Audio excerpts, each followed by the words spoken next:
We are live.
Long live the king. Who's there? Nay. Nay, answer me. Stand and unfold yourself. Long live the king. Leonardo, you come most carefully upon your hour. Have you had quiet, guard? Not a mouse stirring. Well, good night. If you do meet Horatio and Marcellus, the rivals of my watch, bid them make haste.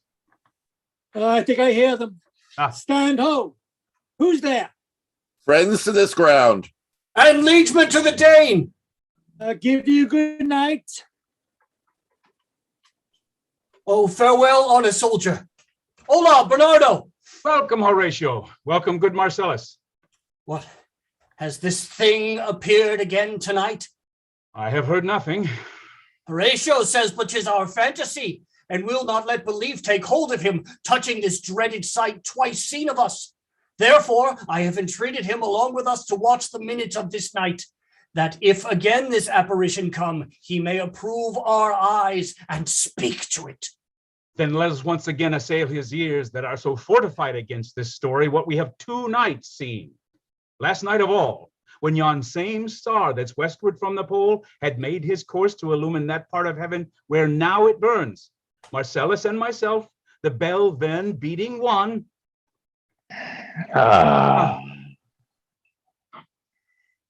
Peace! Break thee off! Look where it comes again! In the same figure like the king that's dead. Thou art a scholar. Speak to it, Horatio. What art thou that observed this time of night, together with that fair and warlike form in which the majesty of buried Denmark did sometimes march?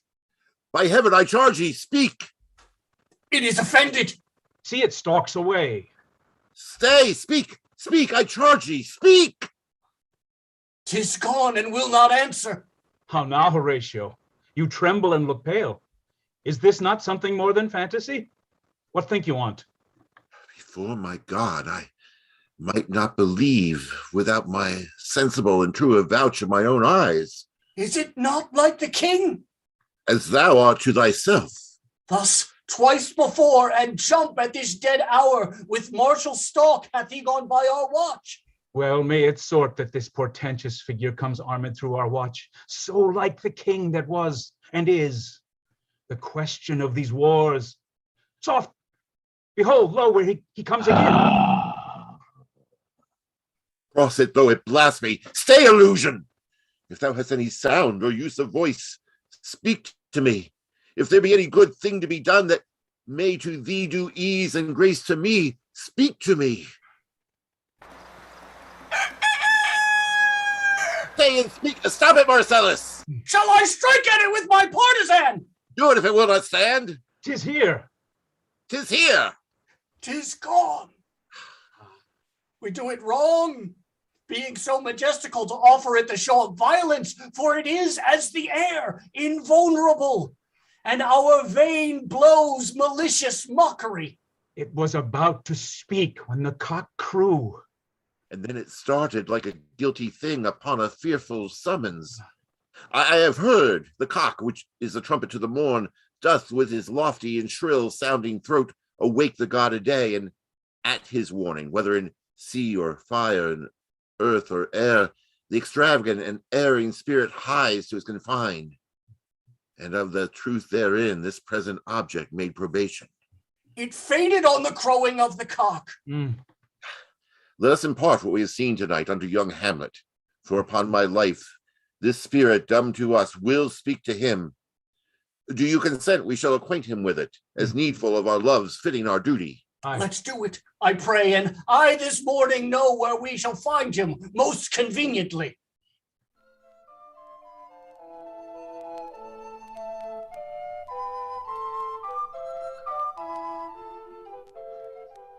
Though yet of Hamlet, our dear brother's death, the memory be green, and that it us befitted to bear our hearts in grief, and our whole kingdom to be contracted in one brow of woe.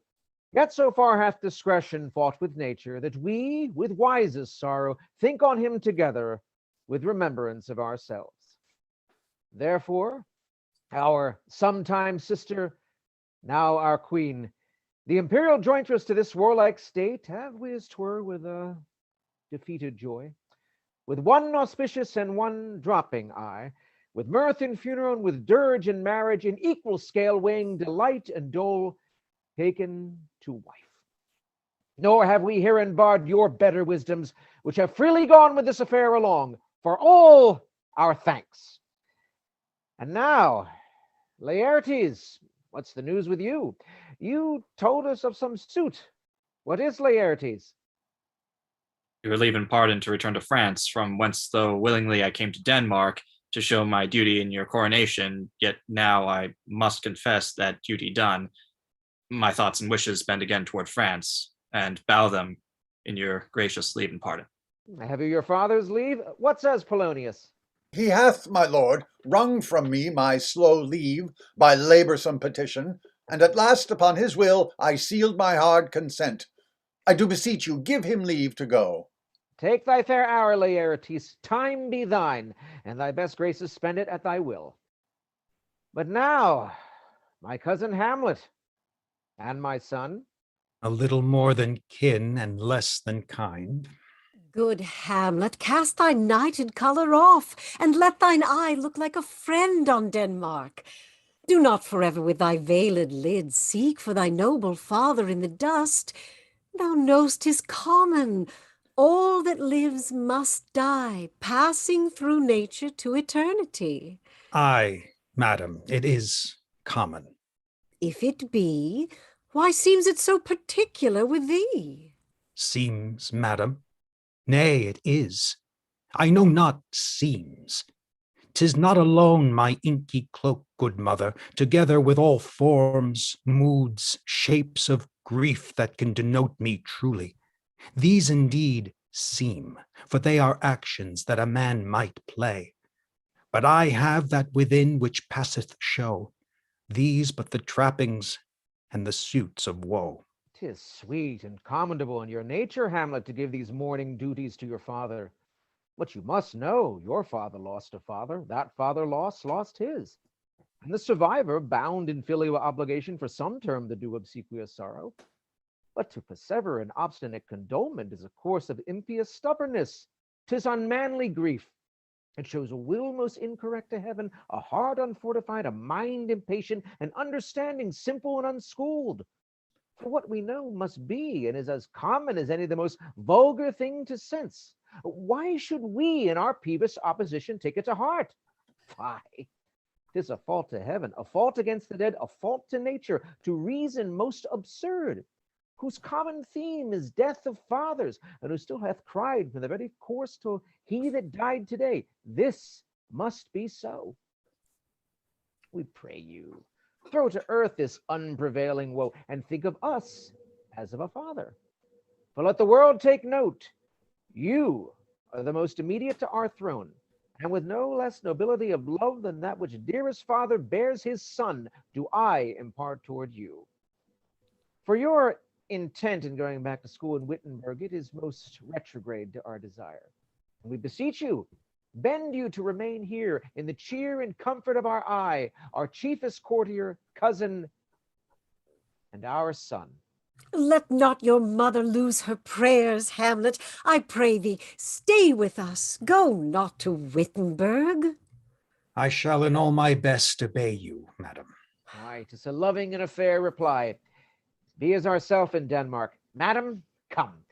This gentle and unforced accord of Hamlet sits smiling to my heart. Come away.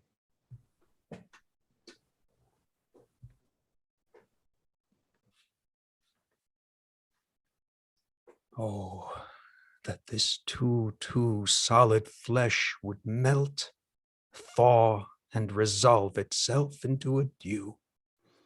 Or that the everlasting had not fixed his cannon 'gainst self-slaughter.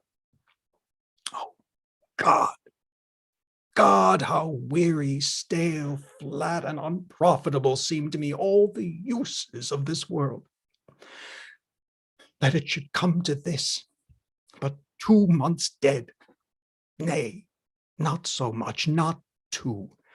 So excellent a king. Let me not think on't. Frailty, thy name is woman. A little month, or ere those shoes were old with which she followed my poor father's body like Niobe, all tears. Why, she, even she, oh God, a beast that wants discourse of reason would have mourned longer, married with my uncle, my father's brother, but no more like my father than I to Hercules. Within a month, ere yet the salt of most unrighteous tears had left the flushing in her gullet eyes, she married. Oh, most wicked speed to post with such dexterity to incestuous sheets. It is not, nor it cannot come to good. But break my heart, for I must hold my tongue. Hail to your lordship. Horatio, Marcellus, My good lord, I am very glad to see you. Good evening, sir. But what in faith make you from Wittenberg? My lord, I came to see your father's funeral. I pray thee, do not mock me, fellow student. I think it was to see my mother's wedding.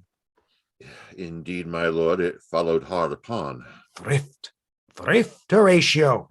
The funeral baked meats did coldly furnish forth the marriage tables. Would I had met my dearest foe in heaven, or ever I had seen that day, Horatio. Oh, my father, methinks I see my father. I saw him once. He was a goodly king. He was a man. Take him for all in all, I shall not look upon his like again.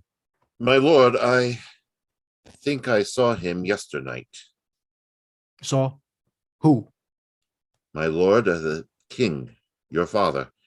2 nights together had these gentlemen, Marcellus and Bernardo, on their watch, in the dead and vast and middle of the night, been thus encountered. A figure like your father, armed at point exactly, cap a pie, appears before them, and with solemn march goes slowly and stately by them. Thrice he walked by their oppressed and fear-surprised eyes, while his truncheon's length, whilst they, distilled almost to jelly with the act of fear, stand dumb and speak not to him.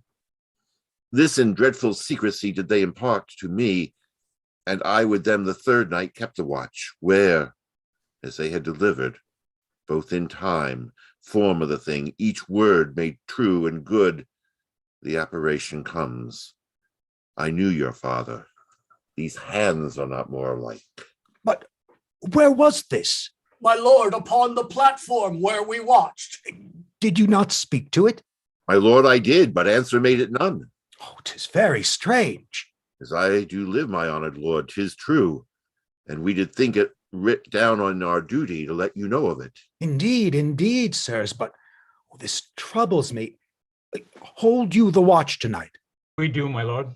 Armed, say you, Armed, my lord. from top to toe. My lord, from head to foot. Then saw you not his face, For yes, my lord, he wore his beaver up and fixed his eyes upon you. most constantly. Oh, I would have been there. It would have much amazed you. Very like, very like. But stayed it long. While one with moderate haste might tell 100, His beard was grizzled, no? it was, as I have seen it in his life, a sabled silver. I will watch tonight. Perchance 'twill walk again. I warrant it will. If it assume my noble father's person, I'll speak to it, though hell itself should gape and bid me hold my peace.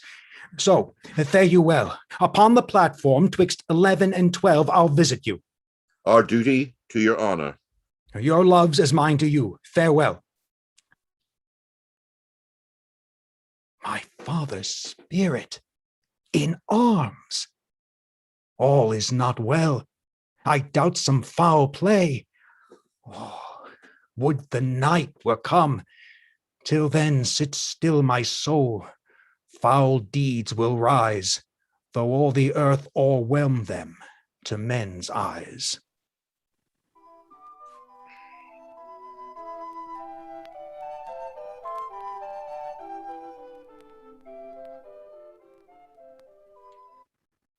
My necessaries are embarked.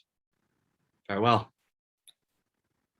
And sister, as the winds give benefit and convoy as assistant, do not sleep, but let me hear from you. Do you doubt that? For Hamlet and the trifling of his favor, hold it a fashion and a toy in blood, a violet in the youth of primy nature, forward, not permanent, sweet, not lasting, the perfume and suppliance of a minute, no more. No more but so? Think it no more. For nature, crescent does not grow alone in thews and bulk, but as this temple waxes, the inward service of the mind and soul grows wide withal. Perhaps he loves you now, and now no soil nor caudle doth besmirch the virtue of his will. But you must fear his greatness weighed, his will is not his own, for he himself is the subject to his birth. I shall the effect of this good lesson keep, as watchman to my heart. But good my brother, do not, as some ungracious pastors do, show me the steep and thorny way to heaven, whiles, like a puffed and reckless libertine, himself the primrose path of dalliance treads. Oh, fear me not. I stay too long. But here my father comes. A double blessing is a double grace. Occasion smiles upon a second leave. Yet here, Laertes? Aboard, aboard, for shame! The wind sits in the shoulder of your sail, and you are stayed for. There, my blessing with thee. And these few precepts in thy memory see thou character.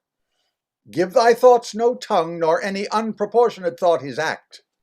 Be thou familiar, but by no means vulgar. Those friends thou hast, and their adoption tried, grapple them to thy soul with hoops of steel. But do not dull thy palm with entertainment of each new-hatched, unfledged comrade.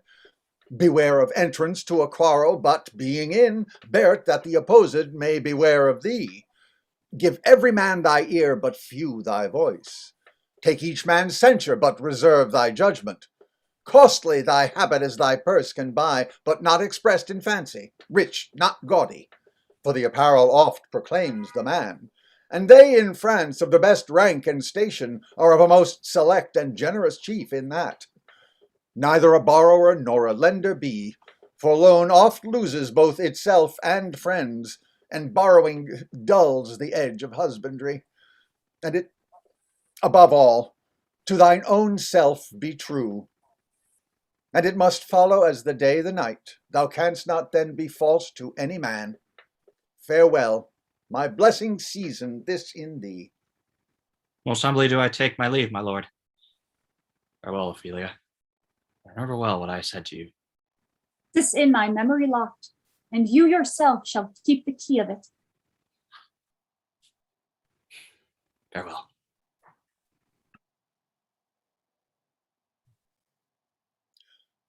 What is't, Ophelia, he hath said to you? So please you, something touching the Lord Hamlet. Marry, well bethought. 'Tis told me he hath very oft of late given private time to you, and you yourself have of your audience been most free and bounteous. If it be so, as so 'tis put on me, and that in way of caution, I must tell you, you do not understand yourself so clearly as it behooves my daughter and your honor. What is between you? Give me up the truth. He hath, my lord, of late made many tenders of his affection to me. Affection. You speak like a green girl, unsifted in such perilous circumstance. Do you believe his tenders, as you call them? My lord, he hath importuned me with love in honorable fashion. Aye, fashion you may call it. Go to, go to.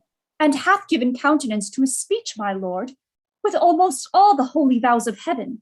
aye, springes to catch woodcocks. I do know when the blood burns how prodigal the soul lends the tongue vows.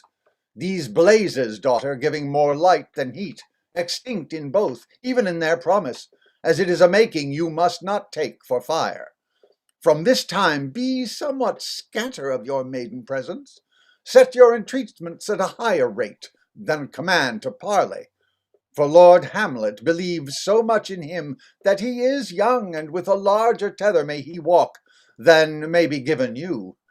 In few, Ophelia, do not believe his vows, for they are brokers, not of that dye which their investments show, but mere implorators of unholy suits, breathing like sanctified and pious bawds, the better to beguile. This is for all. I would not in plain terms from this time forth have you so slander any moment leisure as to give words or talk with the Lord Hamlet. Look to it, I charge you. Come your ways. I shall obey, my lord.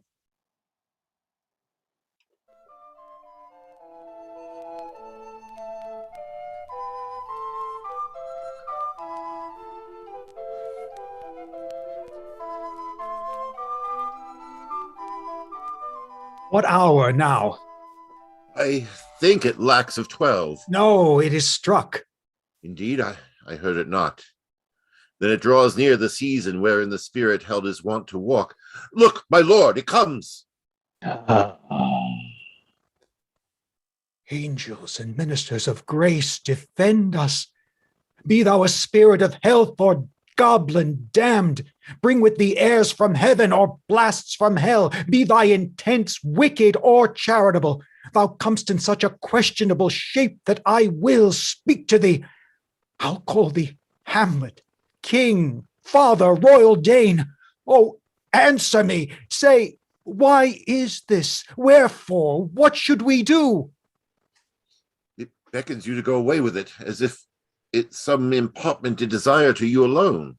Look, with what courteous action it waves you to a more removed ground, but do not go with it. It will not speak. Then I will follow it. Do not, my lord. Why, what should be the fear? I do not set my life in a pin's fee, and for my soul, what can it do to that, being a thing immortal as itself? It waves me forth again. I'll follow it. What if it tempt you towards the flood, my lord, or to the dreadful summit of the cliff? It waves me still.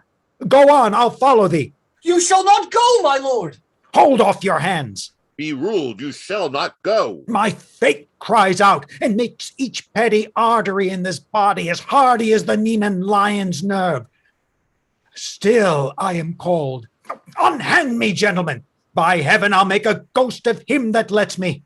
I say, away. Go on, I'll follow thee. He waxes desperate with imagination. Let's follow him. It is not fit to thus obey him. Have after. To what issue will this come?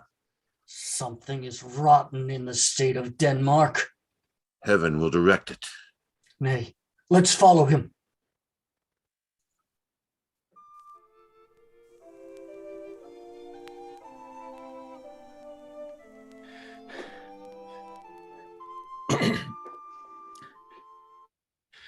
Where wilt thou lead me?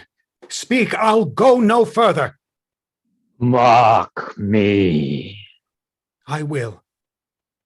My hour is almost come, when I to sulphurous and tormenting flames must render up myself. Alas, poor ghost. Ah, pity me not, but lend thy serious hearing to what I shall unfold. Speak, I am bound to hear. So art thou to revenge when thou shalt hear. What? I am thy father's spirit, doomed for certain term to walk the night, and for the day confined to fast and fires, till the foul crimes done in my days of nature are burnt and purged away. List, list, oh, list, if thou didst ever thy dear father love, revenge his foul and most unnatural murder. Murder? Murder most foul, as in the best it is, but this most foul, strange and unnatural. Haste me to know it, that I, with wings as swift as mediation or the thoughts of love, may sweep to my revenge. I find thee apt, and duller shouldst thou be than the fat weed that roots itself in ease on Lethe wharf. Wouldst thou not stir in this? Now, Hamlet, hear. 'Tis given out that sleeping in my orchard a serpent stung me, so the whole ear of Denmark is by a forged process of my death rankly abused. But know thou, noble youth, the serpent that did sting thy father's life now wears his crown. Oh, my prophetic soul, my uncle! Aye, that incestuous, that adulterate beast, with witchcraft of his wit, with traitorous gifts. Oh, wicked wit and gifts that have the power so to seduce, one to a shameful lust, the will of my most seeming virtuous queen. Oh, Hamlet, what a falling off was there! From me, whose love was of that dignity that it went hand in hand, even with the vow I made to her in marriage, and to decline upon a wretch whose natural gifts were poor to those of mine. But virtue, as it never will be moved, though lewdness courted in the shape of heaven, so lust, though to a radiant angel linked, will sate itself in a celestial bed and prey on garbage. But soft, methinks I scent the morning air. Brief let me be. Sleeping within my orchard, my custom always of the afternoon, upon my secure hour thy uncle stole with juice of cursed Hebanon in a vial, and in the porches of my ears did pour the leprous distilment, whose effect holds such enmity with blood of man that swift as quicksilver it courses through the natural gates and alleys of the body, and with a sudden vigor doth posset and curd, like eager droppings into milk, the thin and wholesome blood, and so did it mine, and in it most instant tether barked about, most Lazar-like with vile and loathsome crust, all my smooth body. Thus was I, sleeping by a brother's hand of life, of crown, of queen, at once dispatched, cut off even in the blossoms of my sin, unhouseled, disappointed, unannaled, no reckoning made, but sent to my account with all my imperfections on my head. Oh, horrible! Oh, horrible! Most horrible! If thou hast nature in thee, bear it not. Let not the royal bed of Denmark be a couch for luxury and damned incest. But howsoever thou pursuest this act, taint not thy mind, nor let thy soul contrive against thy mother aught. Leave her to heaven and to those thorns that in her bosom lodge, to prick and sting her. Fare thee well at once. The glowworm shows the matin to be near, and against the pale is ineffectual fire. Adieu, adieu, Hamlet, remember me. Oh, oh, you host of heaven! Oh, earth! What else? And shall I couple hell? Oh, fie, hold my heart, and you, my sinews, grow not instant old, but bear me up stiffly. Remember thee, I, thou poor ghost, while memory holds a seat in this distracted globe. Remember thee. Yea, from the table of my memory I'll wipe away all trivial fond records, all saws of books, all forms, all pressures past that youth and observation copied there, and thy commandment all alone shall live within the book and volume of my brain, unmixed with baser matter. Yes, by heaven, Oh, most pernicious woman. Oh, villain, villain, smiling, damned villain. My tables. Meet it is, I set it down, that one may smile and be a villain. At least I'm sure it may be so in Denmark. And so, uncle, there you are. Now to my word. It is adieu, adieu, remember me. I have sworn. How is't, my noble lord? Oh, wonderful. Good my lord, tell it. No, you reveal it. Not I, my lord, by heaven. Nor I, my lord. How say you then? What heart of man once think it, but you'll be secret. Aye, by heavens, my lord. There's ne'er a villain living in all Denmark, but he's an errant knave. There needs no ghost, my lord, come from the grave to tell us this, but these are but wild and whirling words, my lord. I'm sorry they offend you heartily. Yes, faithfully, heartily. There's no offense, my lord. Yes, by St. Patrick there is, Horatio, and much offense too. For your desire to know what is between us, or master it as you may. And now, good friends, as you are friends, scholars, and soldiers, give me one poor request. What is it, my lord? We will. Never make known what you have seen tonight. My lord, we will not. Nay, but swear. In faith, my lord, not I. Nor I, my lord, in faith. Upon my sword. We have sworn already, my lord. Oh, indeed, upon my sword, indeed. Propose the oath, my lord. Never to speak of this that you have seen. Swear by my sword. Swear. Come hither, gentlemen, and lay your hands again upon my sword. Never to speak of this that you have heard. Swear by my sword. Swear. Well said, old Mo. Canst work in the earth so fast? A worthy pioneer. Once more remove, good friends. Day and night, but this is wondrous strange. And therefore, as a stranger, give it welcome. There are more things in heaven and earth, Horatio, than are dreamt of in your philosophy. But come, here as before, never, so help you mercy, how strange or odd soe'er I bear myself, as perchance hereafter shall think meet to put an antic disposition on, that you at such times, seeing me, never shall, with arms encumbered thus, or this head shake, or by pronouncing of some doubtful phrase, so grace and mercy at your most need help you, swear. Swear. Rest, rest, perturbed spirit. I swear, my lord. I swear, my lord. So, gentlemen, with all my love I do commend me to you, and what so poor a man as Hamlet is may do to express his love and friending to you, God willing, shall not lack. Let us go in together, and still your fingers on your lips, I pray. The time is out of joint. Oh, cursed spite, that ever I was born to set it right.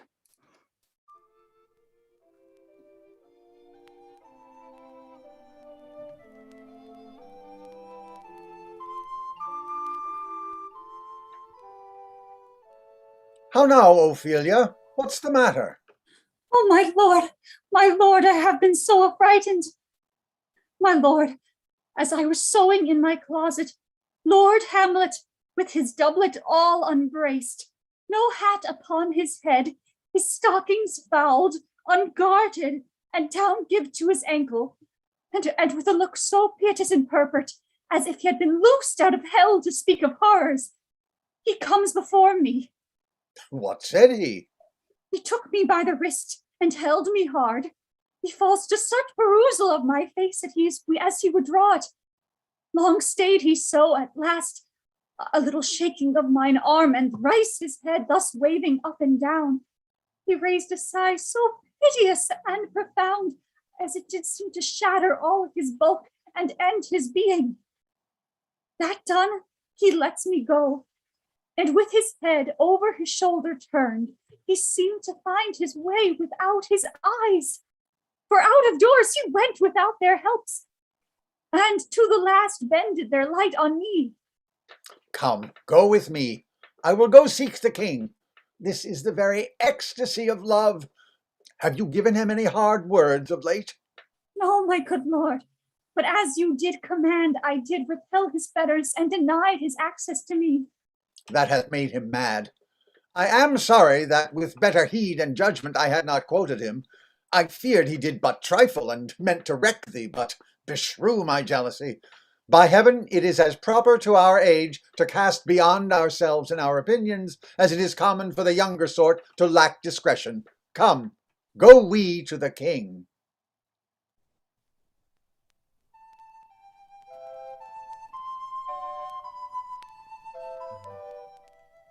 Welcome, dear Rosencrantz and Guildenstern. Moreover, though we much did long to see you, the need we have to use you did provoke our hasty sending. Something have you heard of Hamlet's transformation, so call it, sith nor the exterior nor the inward man resembles that it was.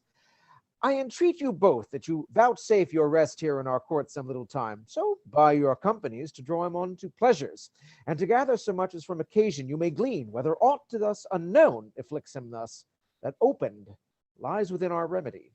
Good gentlewomen, he hath much talked of you. If it will please you to show us so much gentry and goodwill as to expend your time with us a while, for the supply and profit of our hope, your visitation shall receive such thanks as fits a king's remembrance. Both your majesties might, by the sovereign power you have of us, put your dread pleasures more into command than to entreaty. But we both obey and here give up ourselves in the full bent to lay our service freely at your feet to be commanded. Thanks, Rosencrantz and gentle Guildenstern. Thanks, Guildenstern and gentle Rosencrantz. And I beseech you instantly to visit my too much changed son. Go, some of you, and bring these gentle souls where Hamlet is. Heavens make our presence and our practices pleasant and helpful to him. Aye, amen.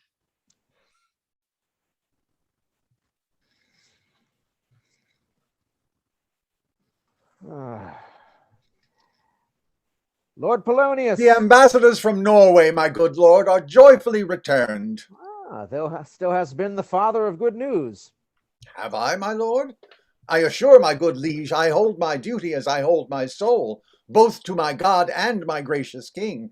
And I do think, or else this brain of mine hunts not the trail of policy so sure, as it hath used to, that I have found the very cause of Hamlet's lunacy. No, speak of that I do long to hear. Give first admittance to the ambassadors. My news shall be the fruit to that great feast. Thyself do grace to them and bring them in. He tells me, my dear Gertrude, he hath found the head and source of all your son's distemper. I doubt it is no other but the main, his father's death and our hasty marriage. Well, we shall sift him. Welcome, my good friends. Say, Voltimand, what from my brother Norway?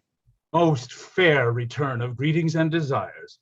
Upon our first, he sent out to suppress his nephew's levies, whereat grieved that so his sickness, age, and impotence was falsely borne in hand, sends out arrests on Fortinbras, which he in brief obeys.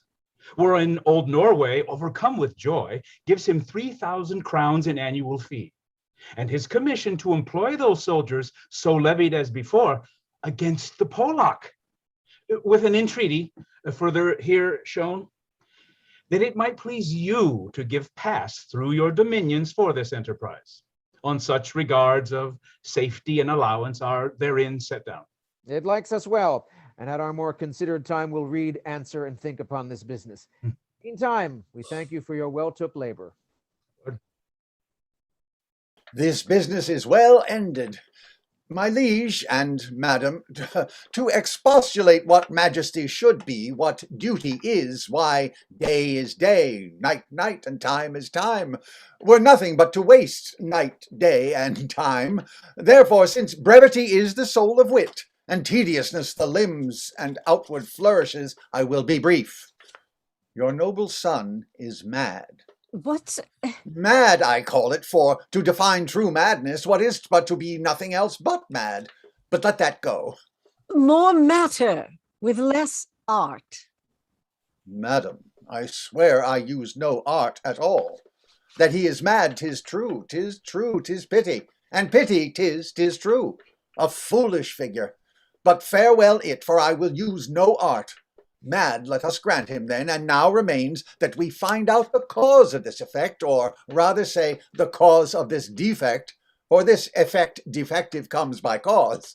Thus it remains, and the remainder thus perpend. I have a daughter, and while she is mine, who in her duty and obedience, mark, hath given me this. Now gather and surmise. To the celestial, my soul's idol, the most beautified Ophelia.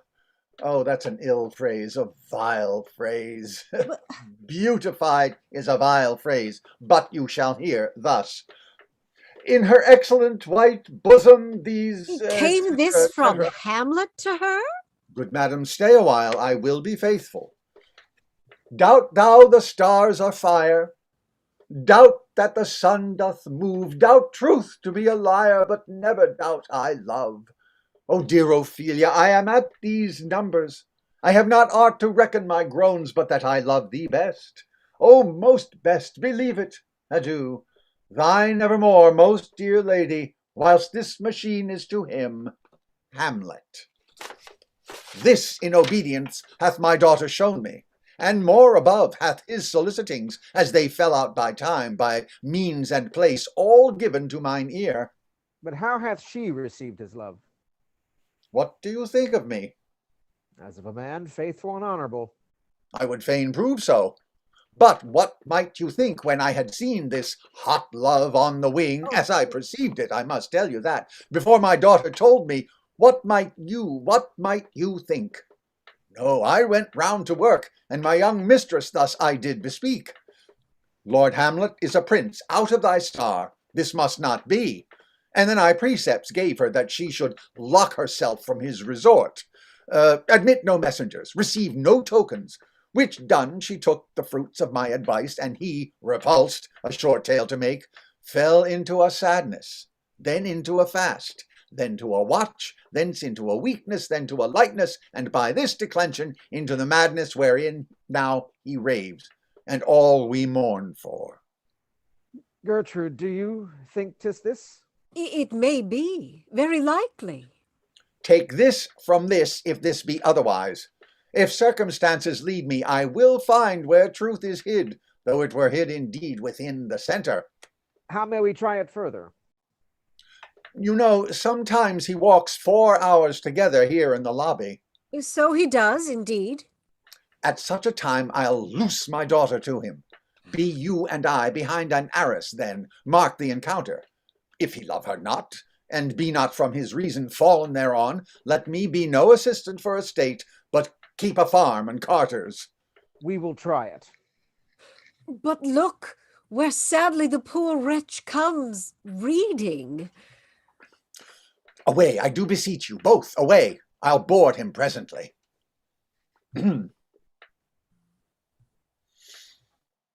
Oh, give me leave. How does my good Lord Hamlet? Well, God a mercy. Do you know me, my lord? Excellent well. You are a fishmonger. Not I, my lord. Then I would you were so honest a man. Honest, my lord? Have you a daughter? I have, my lord. Let her not walk in the sun. Conception is a blessing, but not as your daughter may conceive. Friend, look to it. How say you by that? Still harping on my daughter. Yet he knew me not at first. He said I was a fishmonger. He is far gone. And truly in my youth I suffered much extremity for love, very near this. I'll speak to him again. What do you read, my lord? Words, words, words. What is the matter, my lord? Between who? I mean the matter that you read, my lord. Slander, sir. For the satirical rogue says here that old men have gray beards, that their faces are wrinkled, their eyes purging thick amber and plum tree gum, and that they have a plentiful lack of wit, together with most weak hams. All which, sir, though I most powerfully and potently believe, yet I hold it not honesty to have it thus set down. For yourself, sir, should be as old as I, if like a crab you could walk backward. Though this be madness, yet there is method in it. Will you walk out of the air, my lord? Into my grave? Indeed, that is out of the air. How pregnant sometimes his replies are, a happiness that often madness hits on, which reason and sanity could not so prosperously be delivered of. I will leave him, and suddenly contrive the means of meeting between him and my daughter. My honourable lord, I will most humbly take my leave of you. You cannot, sir, take from me anything that I will more willingly part withal, except my life, except my life, except my life. Fare you well, my lord. These tedious old fools. You go to seek the Lord Hamlet. There he is. God save you, sir. My honored lord. My most dear lord.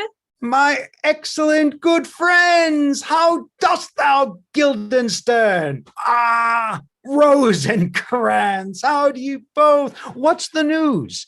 None, my lord, but that the world's grown honest. Oh, then is doomsday near. But your news is not true. Let me question more in particular. What have you, my good friends, deserved at the hands of fortune that she sends you to prison hither? Prison, my lord. Denmark's a prison. Then is the world one. A goodly one in which there are many confines, wards, and dungeons, Denmark being one of the worst. We think not so, my lord. Why then, 'tis none to you, for there is nothing either good or bad, but thinking makes it so. To me, it is a prison. Why then your ambition makes it one. 'Tis too narrow for your mind. Shall we to the court? For by my fay, I cannot reason. We'll wait upon you. No such matter. I will not sort you with the rest of my servants, for to speak to you like an honest man, I am most dreadfully attended. But in the beaten way of friendship, what make you at Elsinore? To visit you, my lord. No other occasion. Beggar than I am, I even poor in thanks. But I thank you. And sure, dear friends, my thanks are too dear a halfpenny. Were you not sent for? Is it your own inclining? Is it a free visitation? Come, deal justly with me. Come, nay, speak. What should we say, my lord? Why, anything but to the purpose.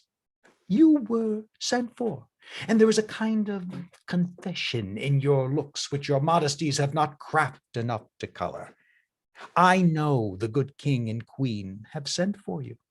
To what end, my lord? That you must teach me.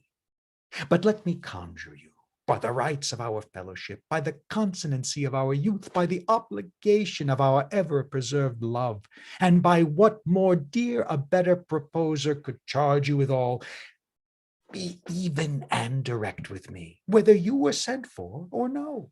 My lord, we were sent for. I will tell you why. So shall my anticipation prevent your discovery, and your secrecy to the king and queen moult no feather. I have of late, but wherefore I know not, lost all my mirth, forgone all custom of exercises, and indeed it goes so heavily with my disposition that this goodly frame, the earth, seems to me a sterile promontory. This most excellent canopy, the air. Look you, this brave o'erhanging firmament, this majestical roof fretted with golden fire. Why, it appears no other thing to me than a foul and pestilent congregation of vapors. What a piece of work is a man! How noble in reason, how infinite in faculty, in form and moving, how express and admirable, in action, how like an angel, in apprehension, how like a god, the beauty of the world, the paragon of animals. And yet, to me, what is this quintessence of dust? Man delights not me. No, nor woman neither, though by your smiling you seem to say so. My lord, there was no such stuff in my thoughts. Why did you laugh then when I said man delights not me? To think, my lord, if you delight not in man, what Lenten entertainment the players shall receive from you. We coated them on the way, and hither they are coming to offer you service. Ah, he that plays the king shall be welcome. His majesty shall have tribute of me. What players are they? Even those you were wont to take delight in, the tragedians of the city? Do they hold the same estimation they did when I was in the city? Are they so followed? No, indeed, they are not. How comes it? Do they grow rusty? Nay, their endeavor keeps in the wonted pace, but there is, sir, an area of children, little asses that cry out on top of question and are most tyrannically clapped for it. These are now the fashion, and so berattle the common stages, so they call them, that many wearing rapiers are afraid of goose quills and dare scarce come thither. There are the players. Ladies, you are welcome to Elsinore. Your hands, come then. The appurtenance of welcome is fashion and ceremony. Let me comply with you in this garb, lest my extent to the players, which I tell you must show fairly outward, should more appear like entertainment than yours. You are welcome, but my uncle father and aunt mother are deceived. In what, my lord?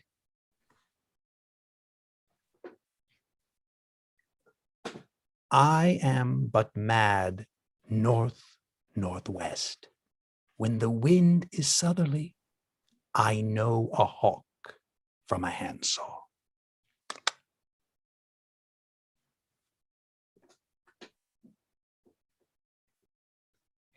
Well be with you, gentlemen. Hark you, Guildenstern, and you too. At each ear a hearer. That great baby you see there is not yet out of his swaddling clouts. Happily, he's the second time come to them, for they say an old man is twice a child. I will prophesy he comes to tell me of the players' market. You say, right, sir? Oh, Monday morning, 'twas so indeed. My lord, I have news to tell you. My lord, I have news to tell you. When Roscius was an actor in Rome, the actors are come hither, my lord. Then came each actor on his ass. The best actors in the world, either for tragedy, comedy, history, pastoral, comical, historical, pastoral, tragical, historical, tragical, comical, historical, pastoral, scene individable, or poem unlimited. Seneca cannot be too heavy, nor Plautus too light. For the law of writ and the liberty, these are the only men. Oh, Jephthah, judge of Israel, what a treasure hast thou! What a treasure had he, my lord? Why, one fair daughter and no more, the which he loved passing well. Still on my daughter. Am I not in the right, old Jephthah? If you call me Jephthah, my lord, I have a daughter that I love passing well. You welcome, masters. Welcome all. I am glad to see thee well. Welcome, good friends. Oh, my old friend, thy face is balanced since I saw thee last. Comest thou to beard me in Denmark? Come, give us a taste of your quality. Come, a passionate speech. What speech, my lord? I heard thee speak me a speech once, but it was never acted, or if it was, not above once. For the play I remember pleased not the million. One speech in it I chiefly loved. 'Twas Aeneas's tale to Dido. If it live in your memory, begin at this line. The rugged Pyrrhus, he whose sable arms, black as his purpose, did the night resemble, hath now this dread and black complexion, smeared with eyes like carbuncles, the hellish Pyrrhus, old grandsire Priam seeks. So proceed you. For God, my lord, well spoken, with good accent and good discretion. Anon he finds him, striking too short at Greeks. His antique sword, rebellious to his arm, lies where it falls, repugnant to command, unequal matched. Pyrrhus at Priam drives, enraged strikes wide, but with the width and wind of his fell sword, the unnerved father falls. Then senseless Ilium, seeming to feel this blow with flaming top, stoops to his base, and with a hideous crash takes prisoner Pyrrhus's ear. For lo, his sword, which was declining on the milky head of Reverend Priam, seemed in the air to stick. So was the painted tyrant. Pyrrhus stood, and like a neutral to his will and matter did nothing. But as we often see, against some storm, a silence in the heavens, the rack stands still, the bold winds speechless, and the orb below is hush as death. Anon, the dreadful thunder doth rend the region, so is Pyrrhus's paws. Aroused vengeance sets him to a whack, and never did the sightless hammer fall on Mars' armor forged for proof return, with less remorse than Pyrrhus's bleeding sword now falls on Priam. Out, out, thou strumpet fortune! All you gods in general Sinai, take away her power. Break all the spokes and fellies from her wheel, and bowl the round nave down the hill of heaven, as low as to the fiends. This is too long. It shall to the barbers with your beard. Prithee, say on. He's for a jig or a tale of bawdry, or he sleeps. Say on. Come to Hecuba. But who? Oh, who has seen the marbled queen? The marbled queen? That's good. Marbled queen is good. Run barefoot, up and down, threatening the flames' abyssin room. A cloak upon that head where late the diadem stood, and for a robe about her lank and all o'er-teamed loins, a blanket in the alarm of fear caught up. Who this hath seen with tongue in venom steeped, 'gainst fortune's state with treason have pronounced?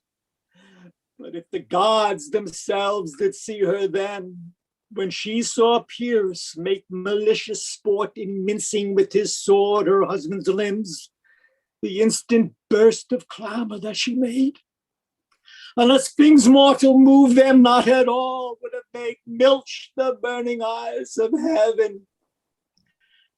And passion in the gods. Look whether he has not turned his color and has tears in his eyes. Pray you no more. It is well. I'll have thee speak out the rest soon. Good my lord, will you see the players well bestowed? Do you hear? Let them be well used, for they are the abstract and brief chroniclers of the time. After your death, you were better have a bad epitaph than their ill report while you live. My lord, I will use them according to their desert. God's botkins, man, much better. Use every man after his desert, and who should scape whipping, use them after your own honor and dignity. The less they deserved, the more merit is in your bounty. Take them in. Come, sirs. Follow him, friends. We'll hear a play tomorrow. Dost thou hear me, old friend? Can you play The Murder of Gonzago? Aye, my lord. We'll have tomorrow night. You could, for a need, study a speech of some 12 or 16 lines, which I would set down and insert in it. Could you not? Aye, my lord. Very well. Follow that lord, and look you mock him not. My good friends, I'll leave you till tonight. You are welcome to Elsinore. Good, my lord. Aye, so. God be with you.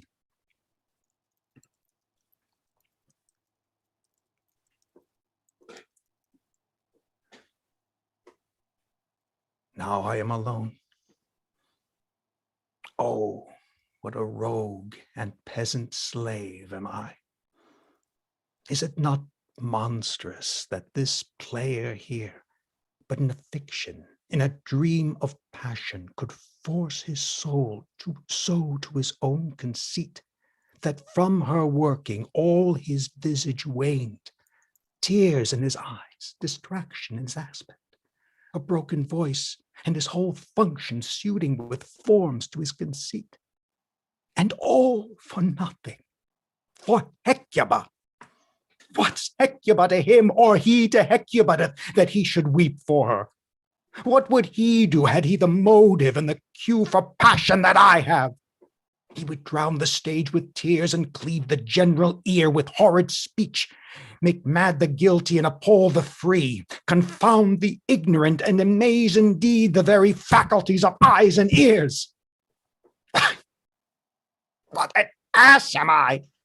This is most brave, that I, the son of a dear father murdered, prompted to my revenge by heaven and hell, must, like a whore, unpack my heart with words and fall a cursing like a very drab, a scullion.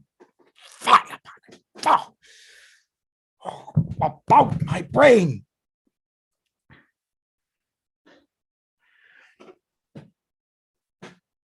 I have heard that guilty creatures sitting at a play have by the very cunning of the scene been struck so to the soul that presently they have proclaimed their malefactions. For murder, though it have no tongue, will speak with most miraculous organ. I'll have these players play something like the murder of my father before mine uncle. I'll observe his looks. I'll tend him to the quick. If he but blench, I know my course. The spirit that I have seen may be the devil, and the devil hath power to assume a pleasing shape, yea, and perhaps out of my weakness and my melancholy, as is very potent with such spirits, abuses me to damn me. I'll have grounds more relative than this. The play's the thing wherein I'll catch the conscience of the king.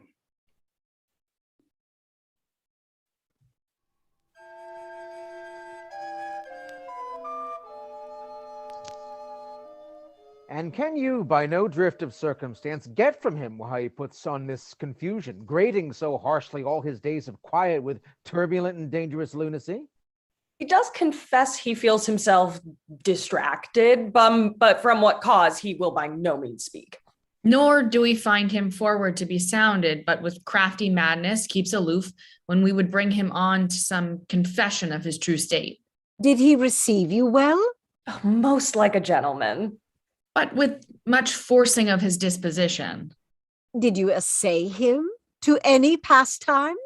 Madam, it so fell out that certain players we o'erwrought on the way, of these we told him, and there did see in him a kind of joy to hear of it.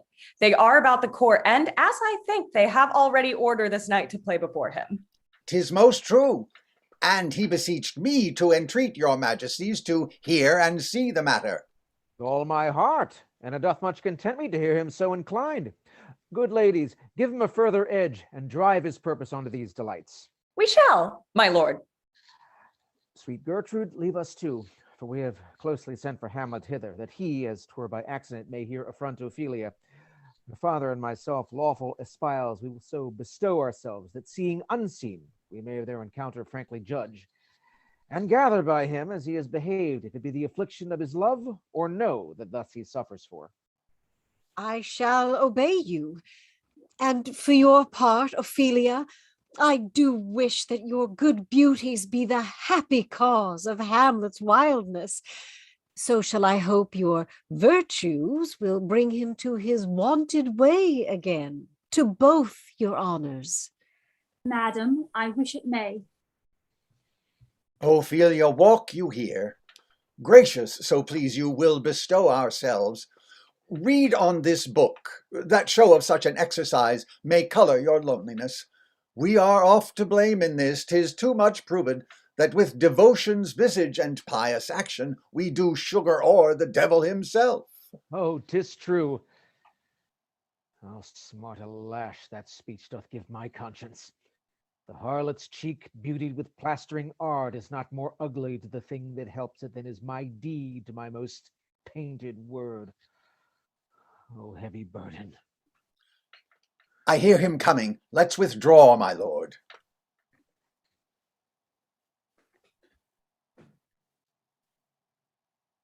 To be or not to be, that is the question. Whether 'tis nobler in the mind to suffer the slings and arrows of outrageous fortune, or to take up arms against a sea of troubles and by thus opposing end them. To die, to sleep no more, and by a sleep to say we end the heartache and the thousand natural shocks that flesh is heir to, 'tis a consummation devoutly to be wished. To die, to sleep, perchance to dream. Aye, there's the rub. For in that sleep of death, what dreams may come when we have shuffled off this mortal coil must give us pause. There's the respect that makes calamity of so long life.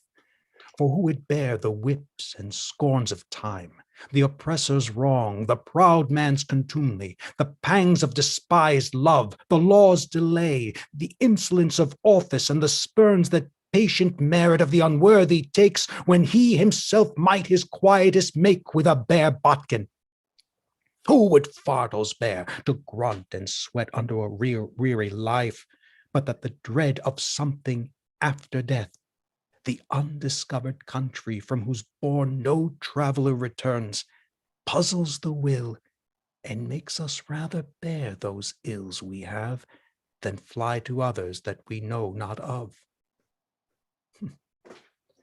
Thus, conscience does make cowards of us all, and thus the native hue of resolution is sicklied o'er with the pale cast of thought, and enterprises of great pith and moment with this regard their currents turn awry and lose the name of action.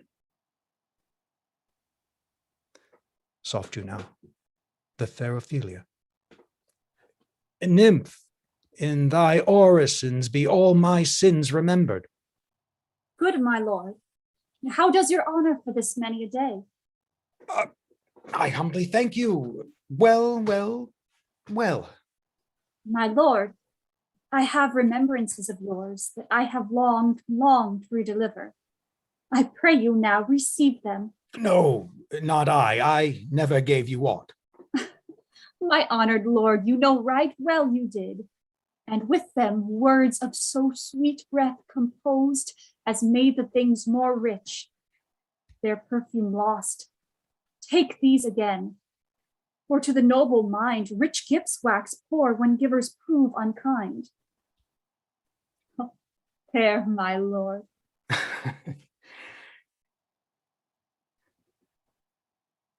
Are you honest? My lord? Are you fair? What means your lordship? That if you be honest and fair, your honesty should admit no discourse to your beauty. Could beauty, my lord, have better commerce than with honesty? Aye, truly. For the power of beauty will sooner transform honesty from what it is to a bawd than the force of honesty can translate beauty into his likeness. This was sometime a paradox, but now the time gives it proof. I did love you once. Indeed, my lord, you made me believe so. You should not have believed me. For virtue cannot so inoculate our old stock, but we shall relish of it. I loved you not. I was the more deceived. Get thee to a nunnery. Why wouldst thou be a breeder of sinners? I am myself indifferent honest, but yet I could accuse me of such things that it were better my mother had not borne me. I am very proud, revengeful, ambitious, with more offenses at my beck than I have thoughts to put them in, imagination to give them shape, or time to act them in. What should fellows as I do crawling between earth and heaven? We are errant knaves, all. Believe none of us. Go thy ways to a nunnery. Hey. Where's your father? At home, my lord. Let the doors be shut upon him, that he may play the fool nowhere but in his own house. Farewell. Oh, help him, you sweet heavens. If thou dost marry, I'll give thee this plague for thy dowry.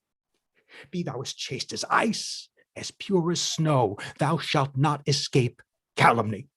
Get thee to a nunnery, go, farewell. Or if thou wilt needs marry, marry a fool, for wise men know well enough what monsters you make of them. To a nunnery go, and quickly too, farewell. Oh, heavenly powers, restore him. I have heard of your paintings too, well enough. God has given you one face, and you make yourselves another. You jig, you amble, and you lisp. You nickname God's creatures, and you make your wantonness your ignorance. Go to. I'll know more of it. It hath made me mad. I say we will have no more marriages. Those that are married already, all but one shall live. The rest shall keep as they are. To a nunnery, go.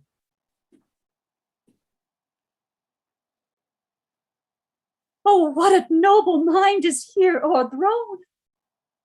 The courtiers, soldiers, scholars, eye, tongue, sword, the expectancy and rose of the fair state, the glass of fashion and the mold of form, the observed of all observers quite down.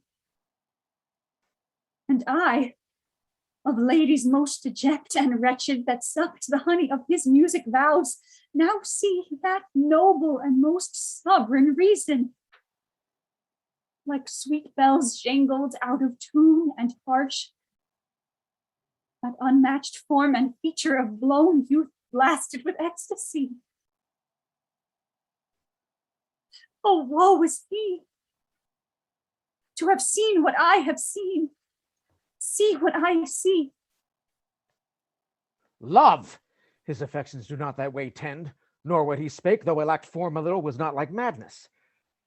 There's something in his soul o'er which his melancholy sits on brood, and I do doubt the hatch and the disclose will be some danger. Which for to prevent, I have in quick determination thus set it down. He shall with speed to England for the demand of our neglected tribute. Happily the seas and countries different with variable objects shall expel this something settled matter in his heart, whereon his brains still beating put him thus from fashion of himself. What think you on it? It shall do well, but yet I do believe the origin and commencement of his grief sprung from neglected love. How now, Ophelia? You need not tell us what Lord Hamlet said. We heard it all. My lord, do as you please, but if you hold it fit, after the play, let his queen mother all alone entreat him to show his grief. Let her be round with him, and I'll be placed, so please you, in the ear of all their confidence. If she find him not, to England send him, or confine him where your wisdom shall think best. It shall be so. Madness in great ones must not unwatched go.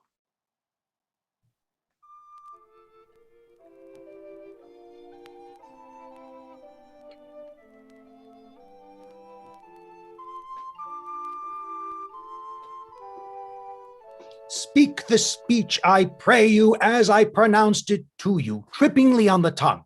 But if you mouth it as many of our players do, I had as lief the town crier spoke my lines. Nor do not saw the air too much with your hand thus, but use all gently. For in the very torrent, tempest, and as I may say, the whirlwind of your passion, you must acquire and beget a temperance that may give it smoothness. Be not too tame neither, but let your own discretion be your tutor. Suit the action to the word to the action, with this special observance, that you o'erstep not the modesty of nature. For anything so overdone is from the purpose of playing, whose end both at the first and now was and is to hold as 'twere the mirror up to nature, to show virtue her own feature, scorn her own image, and the very age and body of the time his form and pressure. Now, this overdone or come tardy off, though it make the unskilful laugh, cannot but make the judicious grieve. I hope we have reformed that indifferently with us, sir. Oh, reform it altogether. And let those that play your clowns speak no more than is set down for them, for they be of them that will themselves laugh, to set on some quantity of barren spectators to laugh too, though in the meantime some necessary question of the play be then to be considered. That's villainous, and shows a most pitiful ambition in the fool that uses it. Go, make you ready. How now, my lord? I will the king hear this piece of work? And the queen too, and that presently. Bid the players make haste. We will, my lord. What ho, Horatio! My sweet lord, I'm at your service. Horatio, thou art even as just a man as e'er my conversation coped withal. Oh, my dear lord. There is a play tonight before the king. One scene of it comes near the circumstance which I have told thee of my father's death. I prithee, when thou seest the act afoot, even with the very comment of thy soul, observe mine uncle.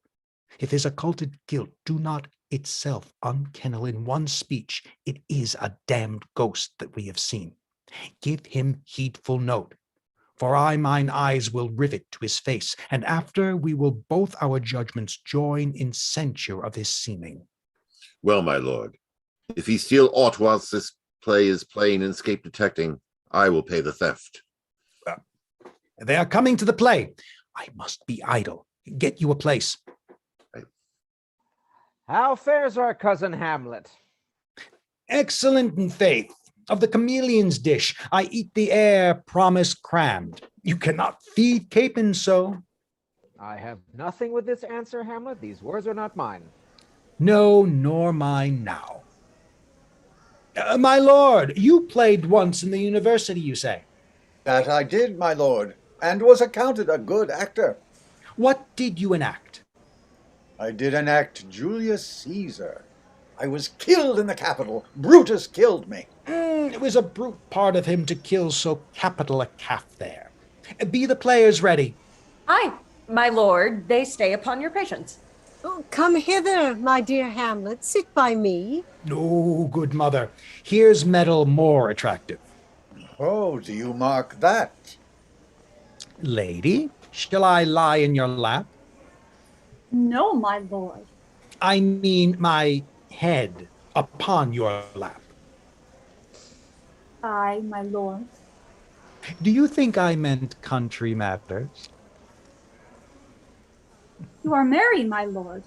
Who, I? Aye, my lord. Oh, God, you're only jig maker.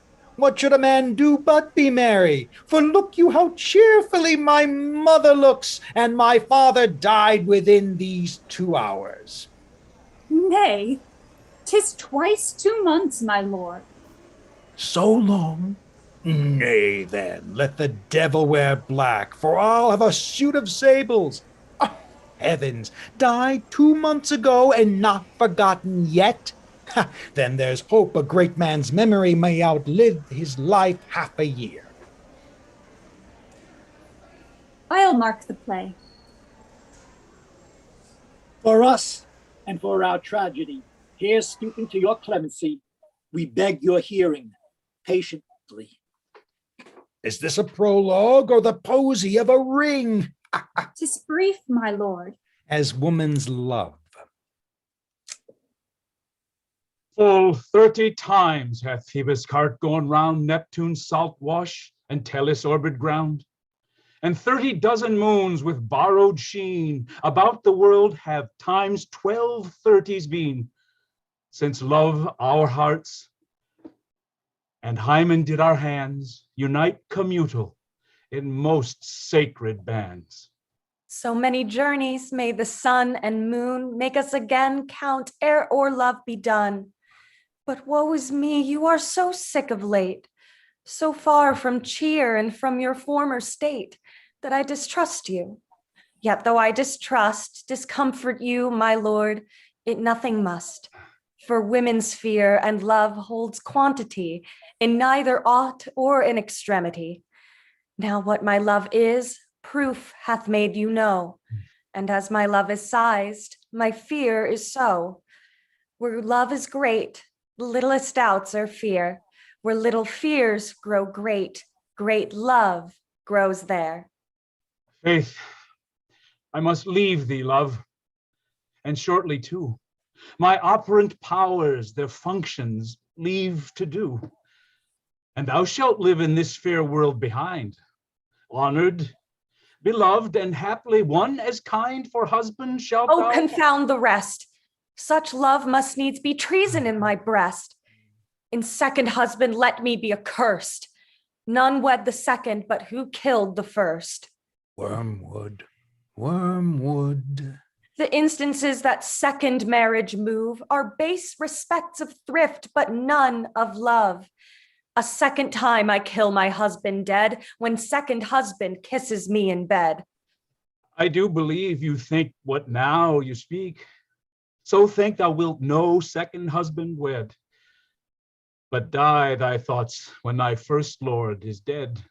Nor earth to me give food, nor heaven light. Sport and repose lock from me day and night. To desperation turn my hope, trust and hope, and anchor's cheer in prison be my scope. Each opposite that blanks the face of joy, meet what I would have well and it destroy. Both here and hence pursue me lasting strife, if once a widow, ever I be wife. If she should break it now. 'Tis deeply sworn. Sweet, leave me here a while. My spirits grow dull, and fain I would beguile the tedious day with sleep. Sleep rock thy brain, and never come mischance between us twain. Madam, how like you this play? The lady protests too much, methinks. Oh, but she'll keep her word. Have you heard the argument? Is there no offense in it? No, they do but jest. Poison in jest, no offense in the world. What do you call the play? The Mousetrap. Mary, how? Tropically. This play is the image of a murder done in Vienna. This is one Lucianus, nephew to the king. You are as good as a chorus, my lord. I could interpret between you and your love if I could see the puppets dallying. You are keen, my lord, you are keen. It would cost you a groaning to take off my edge. Still better and worse. So you must take your husbands. Begin, murderer! Pox, leave thy damnable faces and begin. Come, the croaking raven doth bellow for revenge. Faults black, hands apt, drugs fit and time agreeing, confederate season else no creature seeing. Thou mixture rank of midnight weeds collected, with Hecate's ban thrice blasted, thrice infected. Thy natural magic and dire property on wholesome life usurp immediately. Poisons him in the garden for his estate. His name's Gonzago. The story is extant and writ in choice Italian. You shall see anon how the murderer gets the love of Gonzago's wife. The king rises. What? Frighted with false fire? How fares my lord? Give o'er the play. Give me some light. Away! Why, let the stricken deer go weep, the heart ungalled clay. For some must watch while some must sleep, so runs the world away. Would not this, sir, in a forest of feathers, if the rest of my fortunes turn Turk with me, with 2 provincial roses on my razed shoes, get me a fellowship in a cry of players, sir? Half a share? A whole one, I. For thou dost know, O Damon dear, this realm dismantled was of Jove himself, and now reigns here a very, very Pajock. You might have rhymed. Oh, good Horatio, I'll take the ghost's word for £1,000. Didst perceive? Very well, my lord. Upon the talk of the poisoning. I did very well note him. Ha ha! Come, some music! Come, the recorders! For if the king like not the comedy, why then belike he likes it not, Purdy. Come, some music! Good my lord, vouchsafe me a word with you. Sir, a whole history. The king, sir, Aye, sir, what of him? is in his retirement marvelous distempered. With drink, sir? No, my lord, rather with choler. Your wisdom should show itself more richer to signify this to his doctor. For me to put him in his purgation would perhaps plunge him into far more choler. Good my lord, put your discourse into some frame, start not so wildly from my affair. The queen your mother, in most great affliction of spirit, hath sent me to you. You are welcome. Nay, good my lord, this courtesy is not of the right breed. If it shall please you to make me a wholesome answer, I will do your mother's commandment. If not, your pardon and my return shall be the end of my business. Sir, I cannot. What, my lord? Make you a wholesome answer. My wit's diseased. But, sir, such answer as I can make you shall command. Or rather, as you say, my mother. Therefore, no more, but to the matter. My mother, you say? Then thus she says your behavior hath struck her into amazement and admiration. Oh, wonderful son that can so astonish a mother. But is there no sequel at the heels of this mother's admiration? Impart. She desires to speak with you in her closet ere you go to bed. We shall obey, were she 10 times our mother. Have you any further trade with us? My lord, you did love me once. So I do still by these pickers and stealers. Good my lord, what is your cause of distemper? You do surely bar the doors upon your own liberty if you deny your griefs to your friend. Oh, the recorders! Let me see one. To withdraw with you, why do you go about to recover the wind of me as if you would drive me into a toil? Oh, my lord, if my duty be too bold, my love is unmannerly. I do not well understand that. Will you play upon this pipe? My lord, I cannot. I pray you. Believe me, I cannot. I do beseech you. I know no touch of it, my lord. 'Tis as easy as lying. Govern these vintages with your fingers and thumb. Give it breath with your mouth, and it will discourse most eloquent music. Look you, these are the stops. But these cannot I command to any utterance of harmony. I have not the skill. Why, look you now, how unworthy a thing you make of me. You would play upon me. You would seem to know my stops. You would pluck out the heart of my mystery. You would sound me from my lowest note to the top of my compass. Oh, and there is such music, excellent voice in this little organ, yet cannot you make it speak? It's blood. Do you think I am easier to be played on than a pipe? Call me what instrument you will. Though you can fret me, yet you cannot play upon me. My lord, the queen would speak with you, and presently. Do you see yonder cloud that's almost in shape of a camel? By the mast, 'tis like a camel indeed. Methinks it is like a weasel, It is backed like a weasel, or like a whale. very like a whale. Then I will come to my mother by and by. They fool me to the top of my bent. I will come by and by. I will say so. By and by is easily said. Leave me, friends.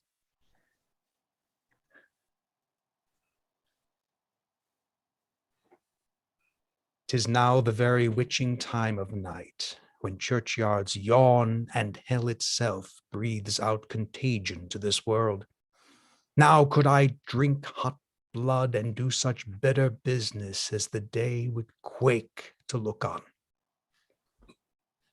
Soft. Now to my mother. Intermission. Hamlet will return with its second half in 10 minutes.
I like him not, nor stands it safe with us to let his madness range. Therefore, prepare you. I, your commission, will forthwith dispatch, and he to England shall along with you. The terms of our estate may not endure hazard so dangerous as doth hourly grow out of his lunacies. We will ourselves provide. Most holy and religious fear it is to keep those many, many bodies safe that live and feed upon your majesty. Arm you, I pray you, to this speedy voyage, for we will fetters put upon this fear, which now grows too free-footed. We will haste us. My lord, he's going to his mother's closet. Behind the arras I'll convey myself to hear the process, and warrant she'll tax him home. And as you said, and wisely was it said, 'tis meet that some more audience than a mother, since nature makes them partial, should o'erhear the speech of vantage. Fare you well, my liege. I'll call upon you ere you go to bed, and tell you what I know. Thanks, dear my lord.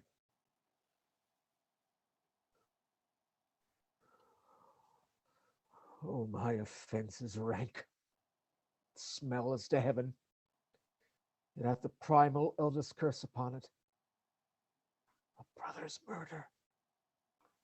Pray, can I not, though inclination be as sharp as will? My stronger guilt defeats my strong intent. Like a man to double business bound, I stand in pause where I shall first begin in both neglect. What if this cursed hand were thicker than itself with brother's blood? Is there not rain enough in the sweet heavens to wash it white as snow? Whereto serves mercy but to confront the visage of offense? And what's in prayer but this twofold force to be forestalled ere we come to fall, or pardon being down? Then I'll look up. My fault is past. But oh, what form of prayer can serve my turn? Forgive me my foul murder. That cannot be, since I am still possessed of those effects for which I did the murder. My crown, mine own ambition, and my queen. May one be pardoned and retain the offense? In the corrupted currents of this world, offence's gilded hand may shove by justice, and oft 'tis seen the wicked prize itself buys out the law, but 'tis not so above. There is no shuffling. There the action lies in his true nature, and we ourselves compelled, even to the teeth and forehead of our faults, to give in evidence. What then? What rest? Try what repentance can, what can it not? Yet what can it when one cannot repent? Oh, wretched state! Oh, bosom black as death! Oh, limed soul that struggling to be free art more engaged! Help, angels! Make essay. Bow, stubborn knees, and heart with strings of steel be soft as sinews of the newborn babe. All may be well. Now might I do it, Pat. Now he is praying. And now I'll do it. And so he goes to heaven, and so am I revenged. That would be scanned. A villain kills my father, and for that I, his sole son, do this same villain send to heaven. Oh, this is hire and salary, not revenge. He took my father grossly, full of bread, with all his crimes broad blonde, as flush as May. And how his audit stands, who knows save heaven? No, upsword. And know thou a more horrid hint, when he is drunk asleep, or in his rage, or in the incestuous pleasure of his bed, then trip him, that his heels may kick at heaven, and that his soul may be as damned and black as hell, whereto he goes. My mother stays. This physic but prolongs thy sickly days.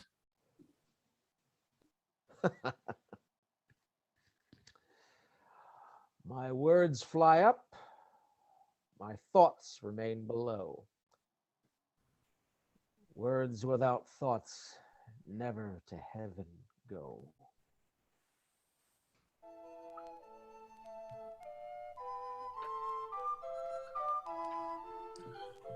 He will come straight. Look you, lay home to him.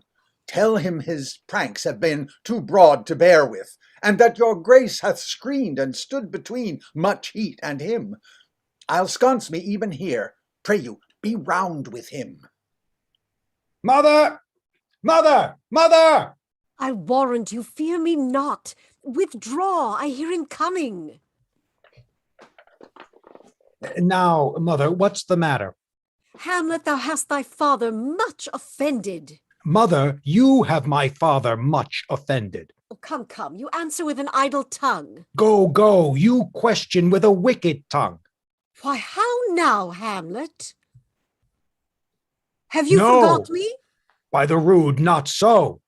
You are the queen, your husband's brother's wife, and would it were not so, you are my mother.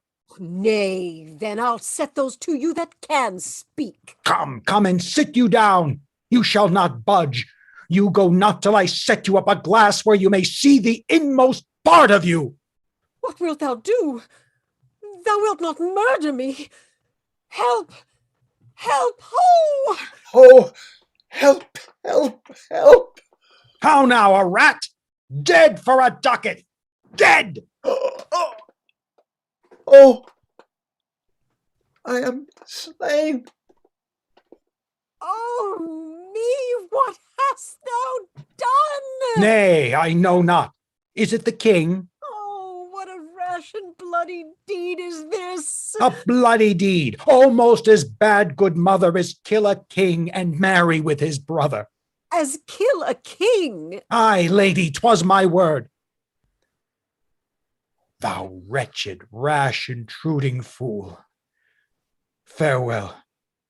I took thee for thy better. Take thy fortune. Thou find'st to be too busy is some danger. Oh, leave wringing of your hands. Peace! Sit you down and let me wring your heart, for so I shall.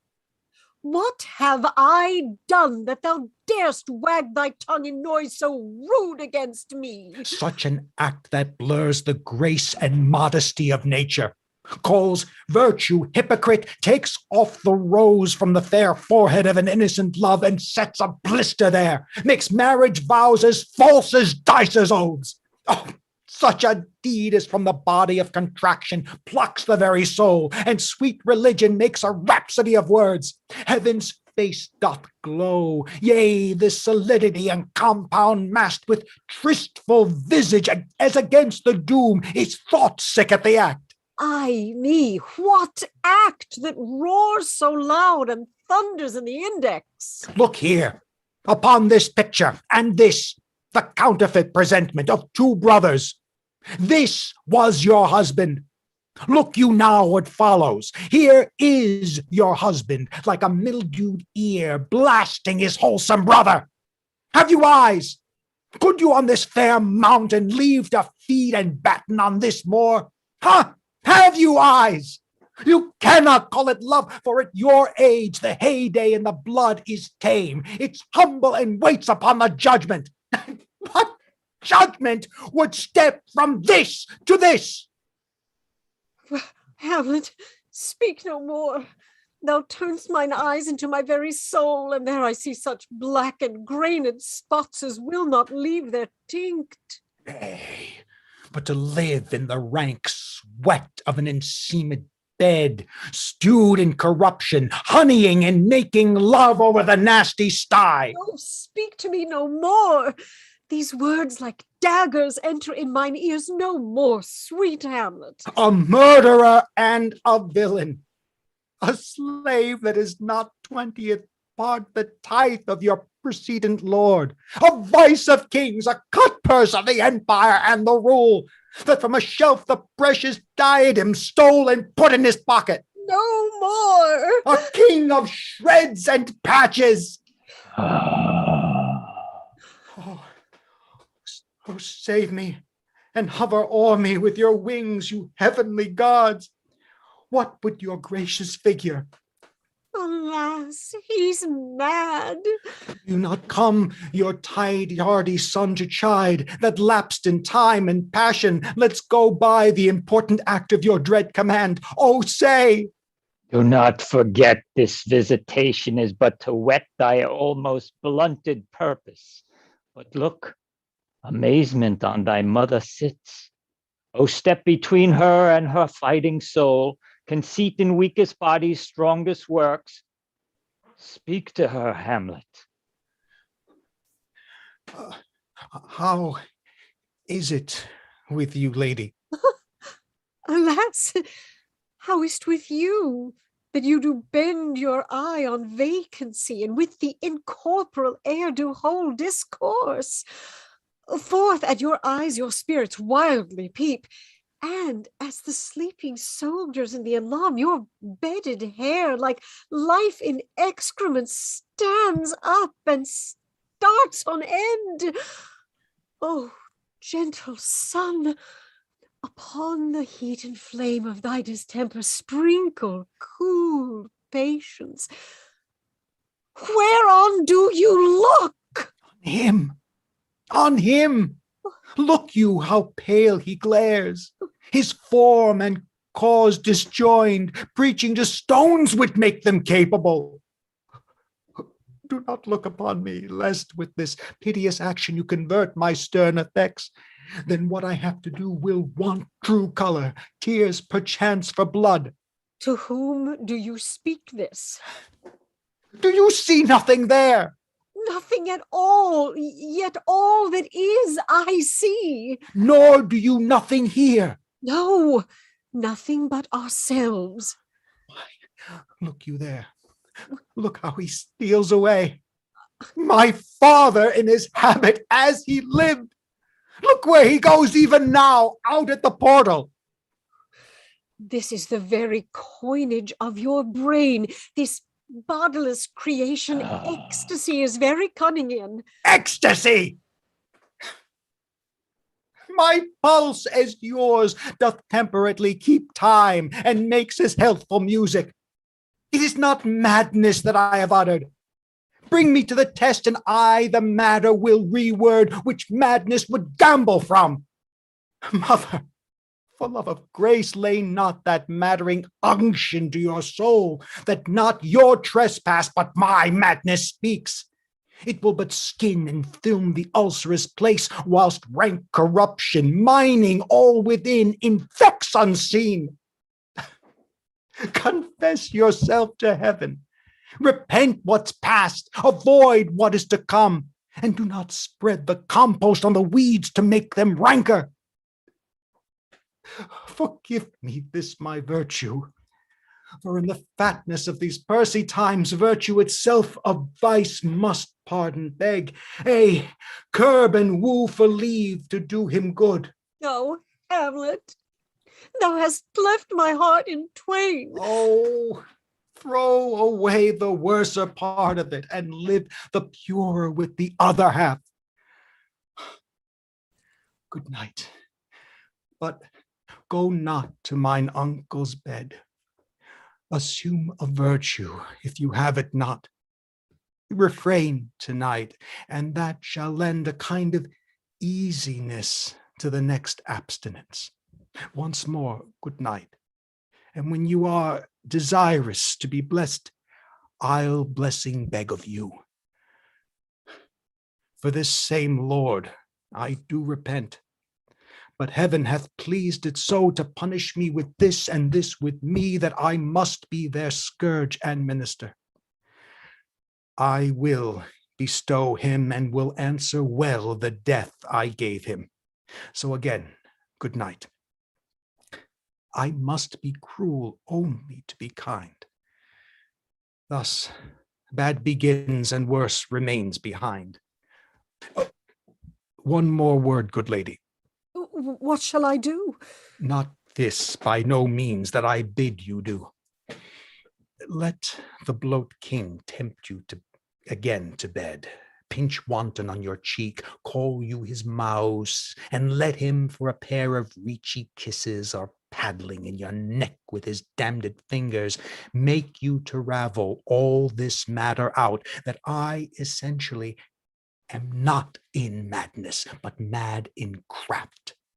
'Twere good you let him know. For who that's but a queen, fair, sober, wise, would from a paddock, from a bat, a gib, such dear concernings hide? Be thou assured, if words be made of breath and breath of life, I have no life to breathe what thou hast said to me. I must to England. You know that. Alack, I had forgot. 'Tis so concluded on. There's letters sealed, and my two schoolmates, whom I will trust as I will adders fanged, they bear the mandate. They must sweep my way and marshal me to knavery. Let it work, for 'tis the sport to have the engineer hoist with his own petard, and it shall go hard. But I will delve 1 yard below their minds and blow them to the moon. This man shall set me packing. I'll lug the guts into the neighbor room. Mother, good night. Indeed, this counselor is now most still, most secret, and most grave, who was in life a foolish, prating knave. Come, sir, to draw forward and end with you.